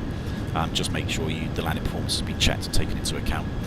During the approach, if VLS or VAP is less than VLS plus 3 knots, then you can correct it so that VLS or VAP is basically VLS plus 5 knots. So again, this often comes up with certain how do you put the winds in. So insert the average wind given by the ATC or ATIS, so you don't have to enter the gusts. So if it's at 340 at 23, you just enter 340 at 23, you don't have to worry about the gusts. Reverse thrust, I don't really think there's anything in here about crosswinds necessarily. Let's have a quick look at what we've written. I don't think there's anything there. So let's have a quick look at some of the crosswind conditions. So this is basically from the Flight Crew Techniques Manual, and just talks about some of the crosswinds conditions and how the aircraft behaves with regards to braking and cornering. So it says their reverse thrust side force and crosswind component can combine to cause the aircraft to drift to the downwind side of the runway if the aircraft is allowed to weathercock into wind after landing. Additionally, as the anti-skid system will be operating at maximum braking effectiveness, the main gear tyre cornering forces available to counteract this drift will be reduced. To correct back onto the centerline, the pilot must reduce reverse thrust to reverse idle and release the brakes. This will minimise the reverse thrust side component force without the requirement to go through a full reverse actuating cycle, and provide the total tyre and corner forces to realign with the runway centerline. Rudder and differential braking should be used as required to correct back to the runway centerline. When re-established on the runway centerline, the pilot should reapply the braking and reverse thrust. So effectively, when it comes to the landing configuration, what I always opt to do is go medium order brake, and I always brief I'm only really going to aim to use reverse idle. I'm not going to use reverse max unless absolutely necessary. And the reason for this is in strong crosswind conditions, what I don't want to do is I don't want the maximum reverse thrust component to drag the aircraft off the centerline, and this is what can happen. It's like a thrust vector. So if you touch down with a partial decramp, so if you haven't, which is sometimes quite likely, if you've not aligned completely the runway and you go into reverse, max reverse, the aircraft can skid, and the reverse thrust couple can effectively drag the aircraft downwind, which is not what you want. So if you land with maximum reverse, or use max reverse, you've then got to go back to reverse idle and release the brakes. Now, of course, that's a lot of control inputs and things to be doing when it's quite a high workload and things are going wrong. So if you're just briefed to use idle reverse as maximum anyway, we're already at idle reverse. The only thing we really would need to do would just be to release the brakes. So when there's strong crosswind components, I generally only ever use reverse idle, unless obviously the landing distance is quite critical, where maybe maximum reverse might be necessary. But this is why I use medium order brake as well, because at least that way the order brakes are going to slow the aircraft down as quickly as they can. So that's basically how I do it. So it'd be flat 3, reverse idle, and maximum. Medium order brake, because that's just going to help us slow down as quickly as we can. What else was there? We've got Balked, and I'll come to in a second. So I think the crosswinds. So just in the rollout, this just sort of says what we've been talking about again. Just says during the rollout, the rudder pedals will be used to steer the aircraft. That high-speed directional control is achieved with the rudder. As the speed reduces, the nose wheel steering becomes active. However, the nose wheel steering will not be used until taxi speed is reduced. So we're just going to use the rudder to use nose wheel steering, because of course the nose wheel steering is still connected through the rudder. And it says the above mentioned techniques applied for crosswind conditions. Additionally, the flight crew avoids setting side stick into the wind, as this increases the weathercock effect. So again, this is the same for the takeoff. We don't use side stick really, because it's just increasing this sort of weathercock effect. And it creates also a differential downforce into the wheels, into the wind side. So it's not really good for us in trying to maintain the centerline. So reverses have a destabilising effect on the airflow around the rudder, and thus decrease the efficiency of the rudder. Furthermore, this may create a side force in case of a remaining crab angle, which increases the lateral skidding tendency of the aircraft. This adverse effect is quite noticeable on contaminated runways with crosswinds. In case of lateral control problems occurs in high crosswind landing, the pilot consider to set the reverses back to reverse idle, which is kind of what we've discussed with this maximum reverse thrust couple, which can happen, which is not really ideal. At lower speeds, the directional control of the aircraft is more problematic. More specifically, on wet and contaminated runways, differential braking is used as necessary. On wet and contaminated runways, the same braking effect may be reached with full half deflection of the pedals. Additionally, the anti-skid system releases the brake pressure on both sides very early when the pilot presses on the pedals. Thus, if differential braking is to be used, the flight crew will totally release the pedals on the opposite side of the expected turn. So, there's certainly a lot of control issues here which can be expected. So, for those in the sim, having rudder pedals is probably a necessity really. I know not everybody does have rudder pedals, but certainly be a good idea to have them. Right, 1 second, I'm just going to disappear again. I just want to make sure the dog's okay. So just bear with me 1 second.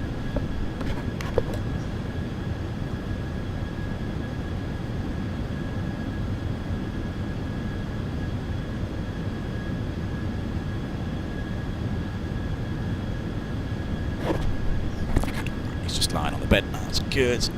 He's good. So yeah, it just comes back to really the configuration of the aircraft and how we're going to do this. Some medium order brake, flap 3, a little bit of a speed on the VAP as well, and then hopefully we're just going to be able to combat that sort of crosswind, sort of dragging us downwind effectively. And we'll use rudder as necessary, certainly use rudder to kick off the drift as we get into that flare. So again, normal flare, sort of 30 feet, we'll start raising the nose up a little bit, using the rudder to sort of kick off the drift, and just a little bit of aileron just to sort of compensate for the wind blowing us downwind effectively.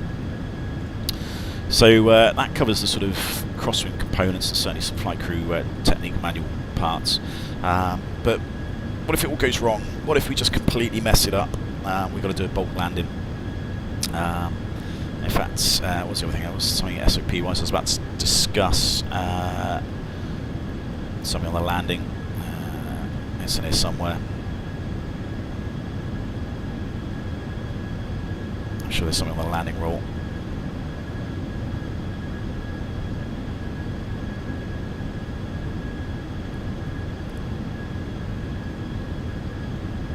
Just find it. I'm sure there was something I needed to discuss as well, which is probably quite important.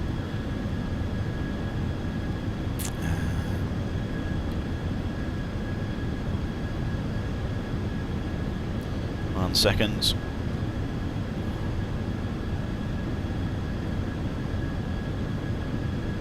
When I see it, I probably know it. Is it oh, there we go. That was the other thing I was going to say. So there we go. As described in the SOP, so a small pitch-up may occur during thrust reverse deployment before nose landing gear is touched down. However, the pilot can easily control this pitch-up. So there's another threat there. So once we go to reverse, even though it's idle reverse, we may see the nose coming up, certainly in strong wind conditions as well. So just to be aware of what the nose could be doing. And then as soon as the pilot selects reverse thrust, full stop landing must be performed, which is pretty much the same anyway.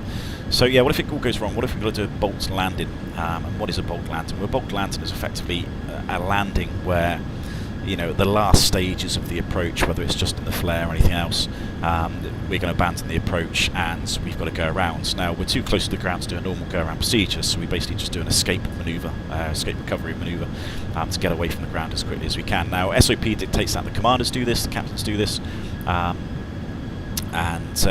more often than not, the reason why this has happened is because some strong winds or a gust or a bit of shears happened, and basically think that the captain just thinks that it's not safe to continue the landing. Now, occasionally, and this is no disrespect to first officers, because it's just a sort of it's just in regards to their experience. Occasionally, a first officer may mishandle the landing a little bit, mishandle the flare, and the captain may not be happy with it and just decide that a balked landing may be the most appropriate sort of thing to do, just for the safety of the aircraft. But that's not to say captains can do balked landings on themselves. I know they've done that. I've never had to do it, fortunately. But captains can do balked landings on themselves. They may not like the landing for whatever reason. They just decide that the balked landing is the most appropriate manoeuvre. So whenever the aircraft's quite close to the ground and it doesn't look like it's going to be a safe outcome, then the balked landing is effectively what we're going to do. And we can discuss balked landing in the SOPs, so we discuss that. We'll just look at what the Flight Crew Techniques Manual says. Basically sort of defines it. So the pilot flyer must not initiate a go around after the selection of reverse thrust, so that's effectively as soon as the reverse thrust is out, you're effectively landing. If the pilot flyer initiates a go around, the flight crew must complete the go around manoeuvre. So if the flight crew performs a go around near the ground, they should take into account the following. So PF should avoid excessive rotation rate in order to prevent tail strike. And for more information, we can look at that, but we're not going to look at that now. A temporary landing gear contact with the runway is acceptable. So, in a balked landing, we may decide to go around, may go toga, but we might still touch down the runway. And when the aircraft is safely established in the go around, the flight crew retracts flap one step and the landing gear. And there is a note there: when the aircraft is on the runway, when the pilot flying applies toga thrust, a config ECAM red warning may transiently trigger.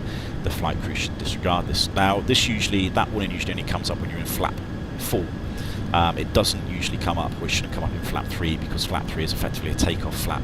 So if you land in flap 3 and you go toga, if you do hit the ground, you shouldn't get an ECAM warning. So that's just another reason why config 3 is quite useful, because it's then just going to mitigate you getting any nuisance ECAM takeoff configuration warnings when you go toga. So that's another good reason to do it.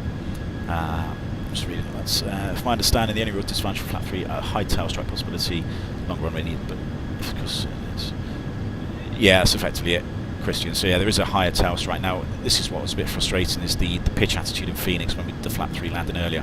It didn't have the correct pitch attitude. It should be 5-6 degrees, and it was still at 2.5 or something. So that's not modelled at the minute. The correct pitch attitude isn't modelled at all. So it's not really a major threat, but it actually makes it a little bit awkward because the pitch attitude is kind of wrong. Almost the same as crosswind takes so much forward energy out of the aircraft. Yeah, it does, exactly. So let's have a quick look at the balked landing procedures. This is what all goes wrong. We'll try and do one of these. I will try and do one of these. In fact, I might do that first and do the landing afterwards, because it might just be easier to demonstrate the balked landing and then do a landing. So here we go. Balked landing SOPs. Balked landing is a go-around initiated near to the ground during a landing from flare initiation until thrust reverse selection. So really those last 30 feet. This is when a balked landing comes into play. So, as it says, balked landing procedure usually follows an improper landing technique by the pilot flying. So it could be the captain, it could be the captain equally as much as the first officer doing this. Long touchdown, bound, I was supposed to say bounce. So a long touchdown, a bounce, something like that, or is initiated due to a significant and rapid change in wind conditions. So again, temporary landing gear contact with the runway is acceptable, and in order to prevent the tail strike, an excessive rotation rate should be avoided. So what do we do? So if we think we're going to be doing a balked landing, or if we do a balked landing, we immediately say I have control, which if the first officer was flying, it tells them that we're basically taking control off them, and then we press the takeover button, which is this button here. So this is a dual button effectively. It does the autopilot, but it also, and if I can do it, can I just unpause it? What it does is it takes control. So if I keep and press and hold that, it says priority left. Now we should be getting some lights up here to sort of say these should be lighting up, and I can't remember which way it is. You know, basically these light up in front of each other, in front of the pilots, to say that that particular pilot has taken control. But that's not quite modelled correctly. Let's just go with that. Good, that's back in. So we press the takeover button, which is what we need to do, because that basically takes control of the other person, or the captain. Well, the captain's effectively taking control of the first officer, if it's not the captain anyway. They say toga, because they're going to toga. Put the thrust levers to toga, which we do. And then the pitch, we adjust it to establish a climb away from the ground. Now, it does say here, this may mean holding the attitude or derotating to achieve the adequate pitch. So if the aircraft's already in the flare, you don't really want to change it. 1 second.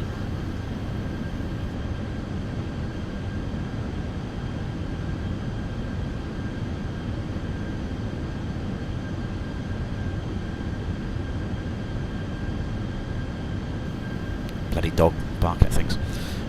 So yeah, we probably have to hold the pitch. So we don't want to pitch up, we basically just want to fly away from the aircraft. But the aircraft's already probably got a nose high attitude anyway, so effectively all we're doing is just going toga and just holding that attitude, and those sort of combinations should mean that the aircraft fly away without really any problems at all. So toga I have control, toga, sorry. Toga, and put the thrust levers to toga. And again, it says, caution here, no configuration changes the gear flaps until the go-around has been initiated. So once the aircraft is safely established in the climb, then we can go into the normal go-around procedures. So go-around flaps, bring the flaps in one stage, start reading the FMAs, positive climb, gear up, da-da-da-da-da. So there's just this little bit that sort of preempts the normal go-around, which we'll try and simulate in a minute. There's a couple of notes there. So below 50 features of flight control laws, toga power may provide a positive or pitch-up effect. Do not attempt to soften the potential second touchdown by increasing the pitch attitude. So again, it's just saying, just hold that pitch attitude until you've got a nice positive climb. If the aircraft is on the runway and the flaps at full configuration, toga thrusters is applied, config flaps not in takeoff configuration, ECAM alert is triggered. Pilot should disregard. So again, this just goes back to using flap 3 for the landing. So use flap 3 and you won't get that takeoff config warning.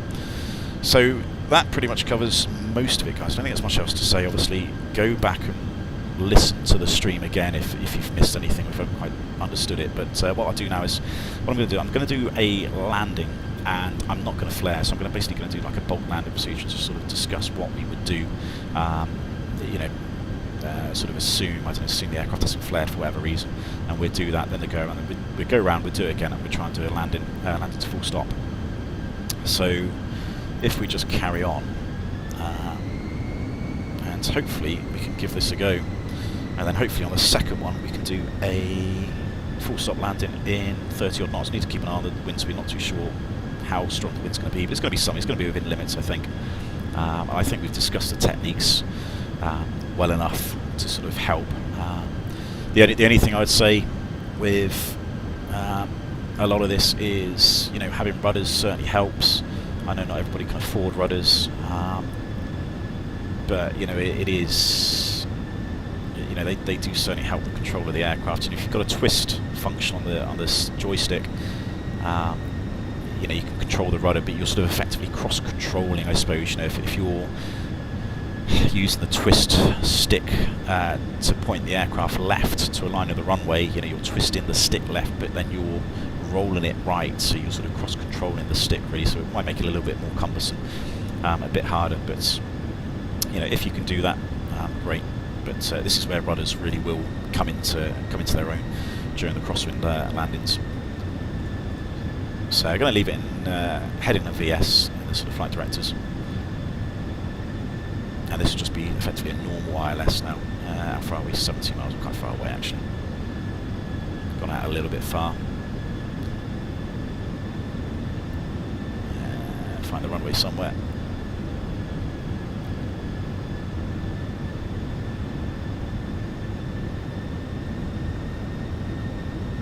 Hey Spurs, Howley, how you doing?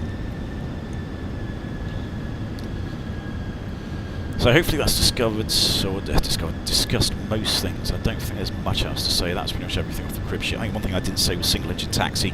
You know, the limitations in the documents for single engine taxi, although crosswinds aren't in there. We do have single engine limits here. Taxi surface is slippery, LVPs, and then a few other sort of technical things as well. Crosswinds aren't really mentioned in single engine taxi limitations, but I would generally avoid doing single engine taxis in really strong winds, because the aircraft might, one of the engines might struggle to start if there's a really strong tailwind, and you try and start the engine with the tailwind going down the back of the aircraft or back of the engine, it might struggle to start. And you're going to be weathercocking a little bit as well. I mean, the aircraft's pretty stable on the ground, to be fair, in high winds, but just to sort of mitigate any sort of asymmetric thrust, I would just sort of leave it as it is. Alright, let's just put this to... Let's do it, yeah, but go around could be just 3,000 when we get there. So yeah, I wouldn't generally do single engine taxi in high winds, just because it just makes, it's just another complication really, certainly later on. So anyway, I think we're all set up. That's all good. Config 3, that's all activated. Speed is good. And of course, because of the crosswinds, because of the drift as well, the runway is going to be in slightly different positions, so it's going to be a bit further over in the windscreen than what you're used to seeing. So normally you're seeing it sort of straight out in front of you, somewhere in line with the sort of the panel divide, or the screen divide between the PFD and the ND, and normally the runway is somewhere sort of there, but it's going to be more off to the left or more off to the right, depending on what direction the wind's coming from. Aha!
Right, sorry guys, the missus just got home, so I was just making sure she's alright.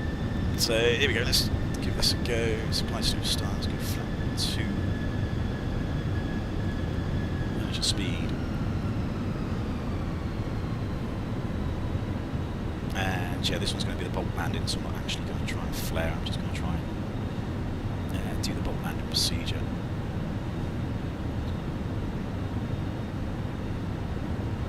What I probably won't do is I probably won't flare and I won't kick off any drift, so I just assume, I think maybe just sort of play the scenario that the FO hasn't flared like he should do, and I'm not particularly happy with it, so I won't do the bolt landing. So that's the sort of scenario we run through.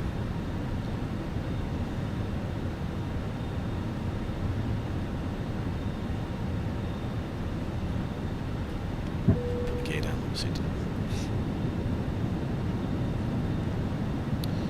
So there we go, it's going to be VLS plus 10 knots, so about 130, and in fact that should be a bit higher actually.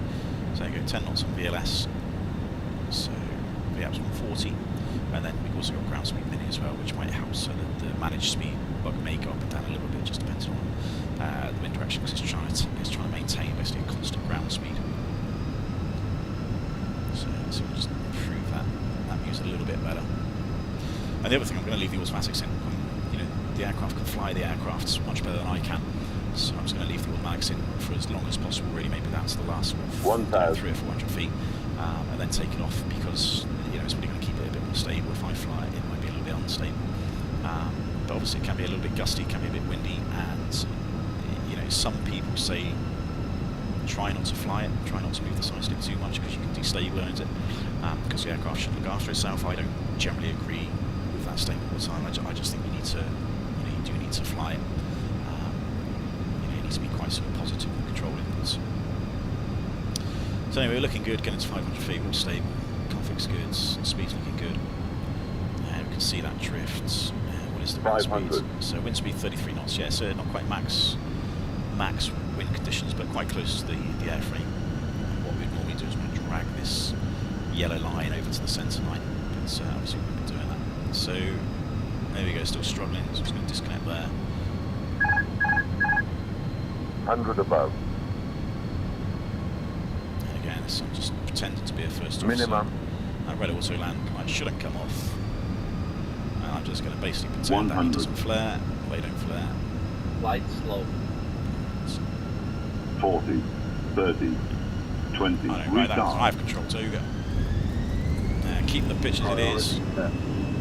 Just keep that pitch. Now we're going up. Now we can go start pitching up for the SRS. So go around flaps. So flaps come up one. And well, that's looking good. I'm happy with that. All the pilots coming in. Positive climb, gear up. Mantoga SRS. Go around track. Not quite in the order it should have been done. But again, we're just making sure the aircraft flies safely ahead.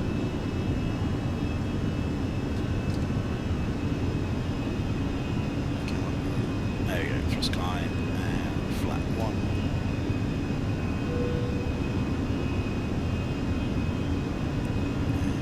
And small heading. And let's go around again.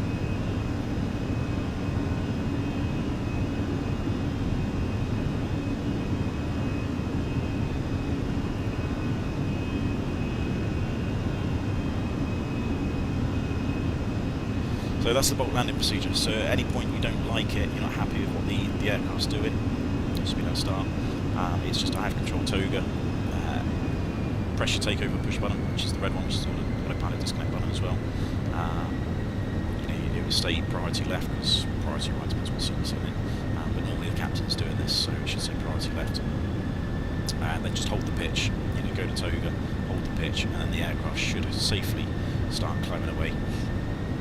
As soon as you're safely climbing away and you're happy, you can then just go into the go-around procedure. So go-around flaps. Should read your FMAs, I think I got the wrong order, but Mantoga SRS, nav, go-around track, whatever it says. And then positive climb and then the gear up. So you know, that was a bit of a mistake by me, just getting the wrong order. But you know, when you're that close to the ground, obviously certain things take priorities. Obviously getting the aircraft safely away from the ground is the number one priority. So that was the bulk landing procedure, so it's worth committing that one to memory, because you know, I'm sure there's many people that do landings and they're not particularly happy with it, and you know, arguably maybe some people have landings where you know, they think they probably should have gone around from it, but they didn't know what to do, etc, etc. Anyway, let's activate that. Let's tidy this up again. Suffix 045.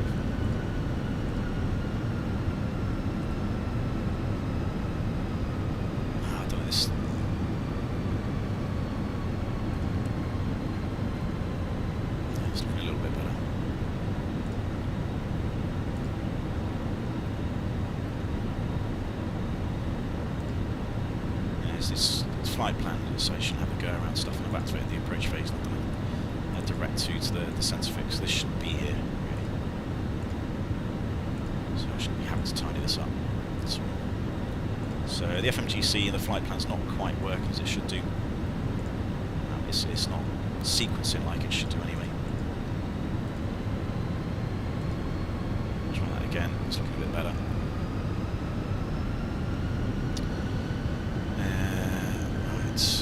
So, what about the gears? That's all done. And having 7's fine. That should be disarmed. Performance, let's have a look at this. So, yeah, that's all still good, still config 3.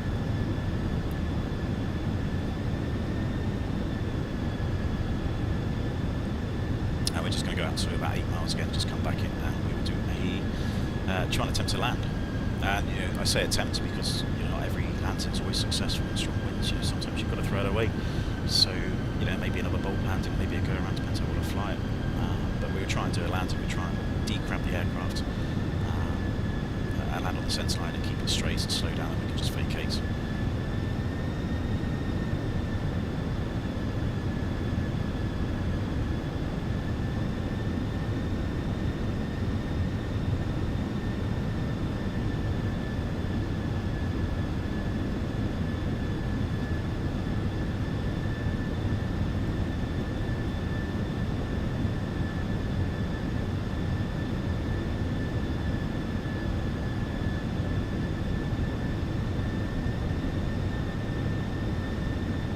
So yeah, if anybody's got any other questions, feel free to send them across now. It's relatively quiet.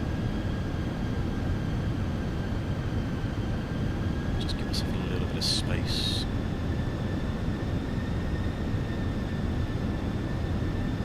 Just because the wind's going to blow us back onto that localizer pretty quickly.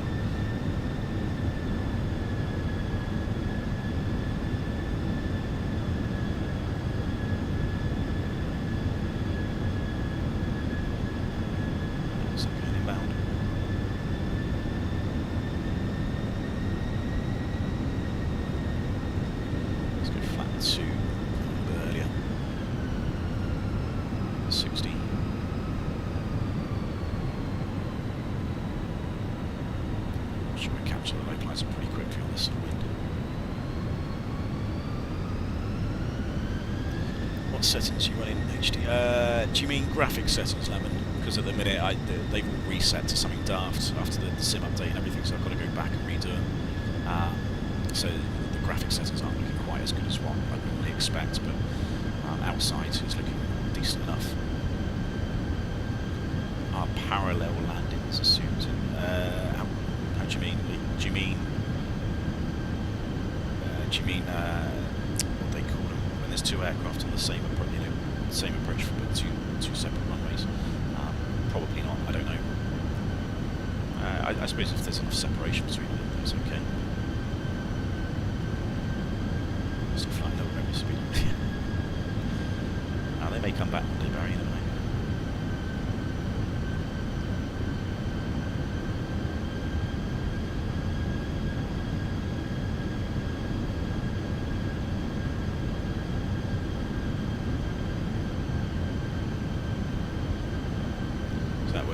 Sort of rolled out right on the centre line, which is good. So flat 2, 160 knots. So we maintain that to about 4 miles. And again, just to sort of go through how we're going to do this in the D-crab. So we're going to get to sort of 30-20 feet. So we're going to use the rudder, left rudder. So we have to sort of point the nose of the aircraft left down the centre line. So we need to point this yellow line effectively. So we start with 3,000 first. Yeah, so what needs to do is use the left rudder to point the nose of the aircraft down the centre line, and there's a little green diamond there. But effectively this is the centre line, so about 224, 225 degrees, which is a little magenta across the centre. So use the rudder, point the nose of the aircraft left down the runway centre line. Then I'll be using the right aileron, so it's to be right side stick, and then to roll right to maintain the sort of centre line with the wind blowing us downwards and blowing us to the left. So that's basically the idea, what we want to do. Gear down. And then you just use rudder to maintain the centre line once you're down. And idle reverse and medium order brake should slow us down nicely. So that's the plan. Whether we can execute it is another thing. About 3.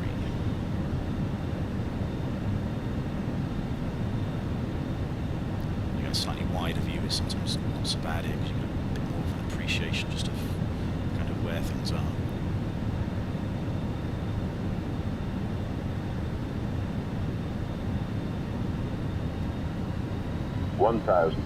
It's 1,000 checks. And speeds, just double check again. So VLS is about 129, so we'll be up about 139. I'll do 10 knots, so a little speed correction.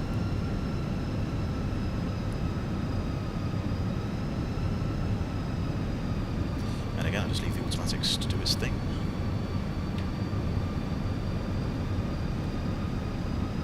Again, going back to the limitations, so this is outside the crosswind limits for an auto land, so this has to be a manual landing as well. I don't know why that was on, actually.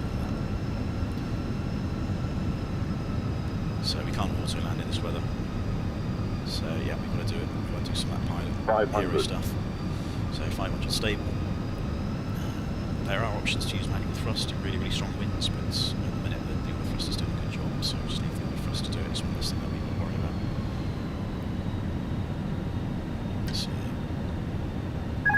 So 2 reds, 2 whites. 100 above. So don't be too downwind of it. Minimum. Red auto land light is bug, should be happening. So 100. Keep going down, disregard that, happy. Light slow. So with thrust. 40, 30, so using rudder, 20, sense retard. line. There's a centre line, just about on the centre line there. Using the wing, come on, and we're down. So using that rudder to take straights, first greens, what is reverse green, decel. And relaxing the side stick now. Idle reverse, and idle thrust is fine. Off the brakes, and we're down. So not the prettiest, but crosswind landings never are that pretty. You know, the main thing we want to achieve is that centre line. We don't want to be landing with too much drift, because that's going to start damaging the aircraft and maybe damage the undercarriage. So, you know, really trying to just nail that sort of, you know, runway centre line effectively, and then just using the aileron as necessary. And add a little bit of upwind wing, that lifted up a little bit there on the landing. Maybe a little bit inaccurate, but it doesn't quite do that in a real aircraft. But, you know, again, if it does do it, you just compensate, and you just put the, you just use aileron as necessary to keep the wings level. So, on the whole, you know, that was pretty good. It's probably, I don't know what the wind was, it's probably about 30 knots, so maybe not max crosswinds. But, you know, it was good enough. It was on the centre line and in the touchdown zone, and the drift was relatively low. There wasn't too many degrees on that.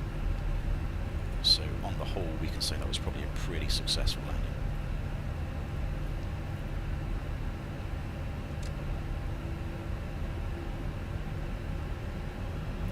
Count normal, and then we just do the normal after landing checks. So no difference. What is disarmed? Get the lights.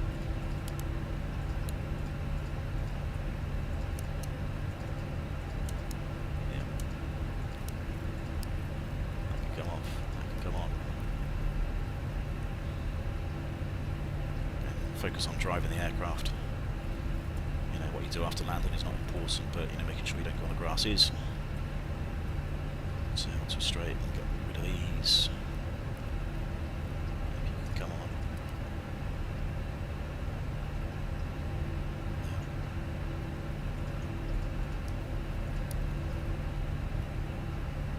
If you need to stop to do all these things, you can. TCAS is off.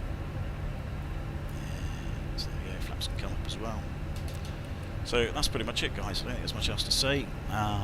That's pretty much the strong winds, the crosswinds, in a nutshell. I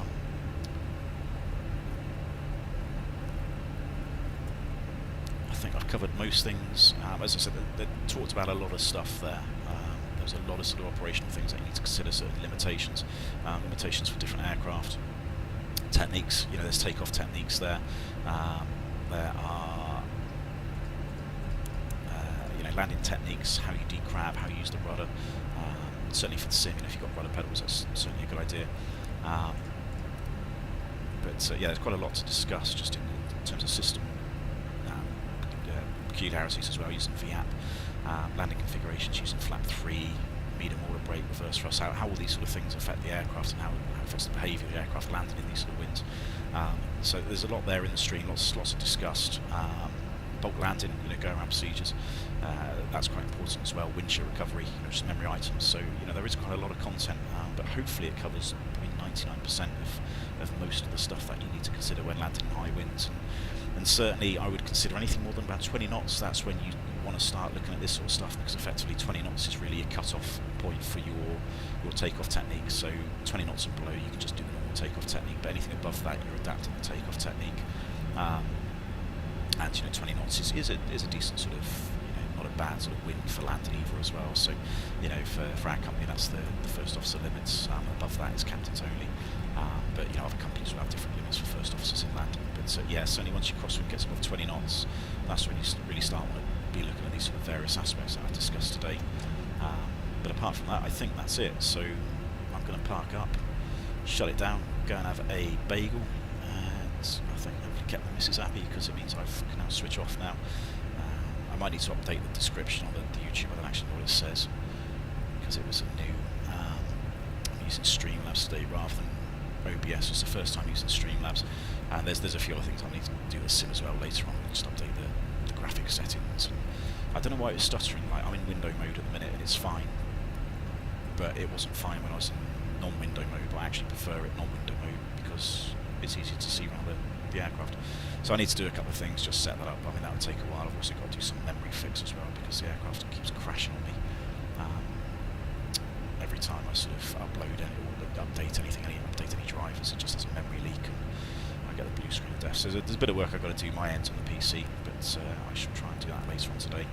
I think I'm going to stream tomorrow. I'm at the dentist tomorrow. I've got to go shopping as well. This is at home as well, so I may or may not stream. But hopefully Tuesday. Hopefully I might be able to get a stream in Tuesday, and hopefully a normal one. But there we go. So that's done, and parking brakes on. That's good. Engines are off. Seatbelts are off. That's all done. That's done. That's done. 2000. Start at the ADRs. Time is all good. Get that on. Get that on. Time that for a minute. Aim1's below 10. Beacon can go off. Oh, it's off anyway. I should have been on. Oh, well, whatever. Doesn't matter. Not too worried about these things. There we go, guys. So yeah, hope you enjoyed that. Hope it was good. Hope I didn't waffle too much.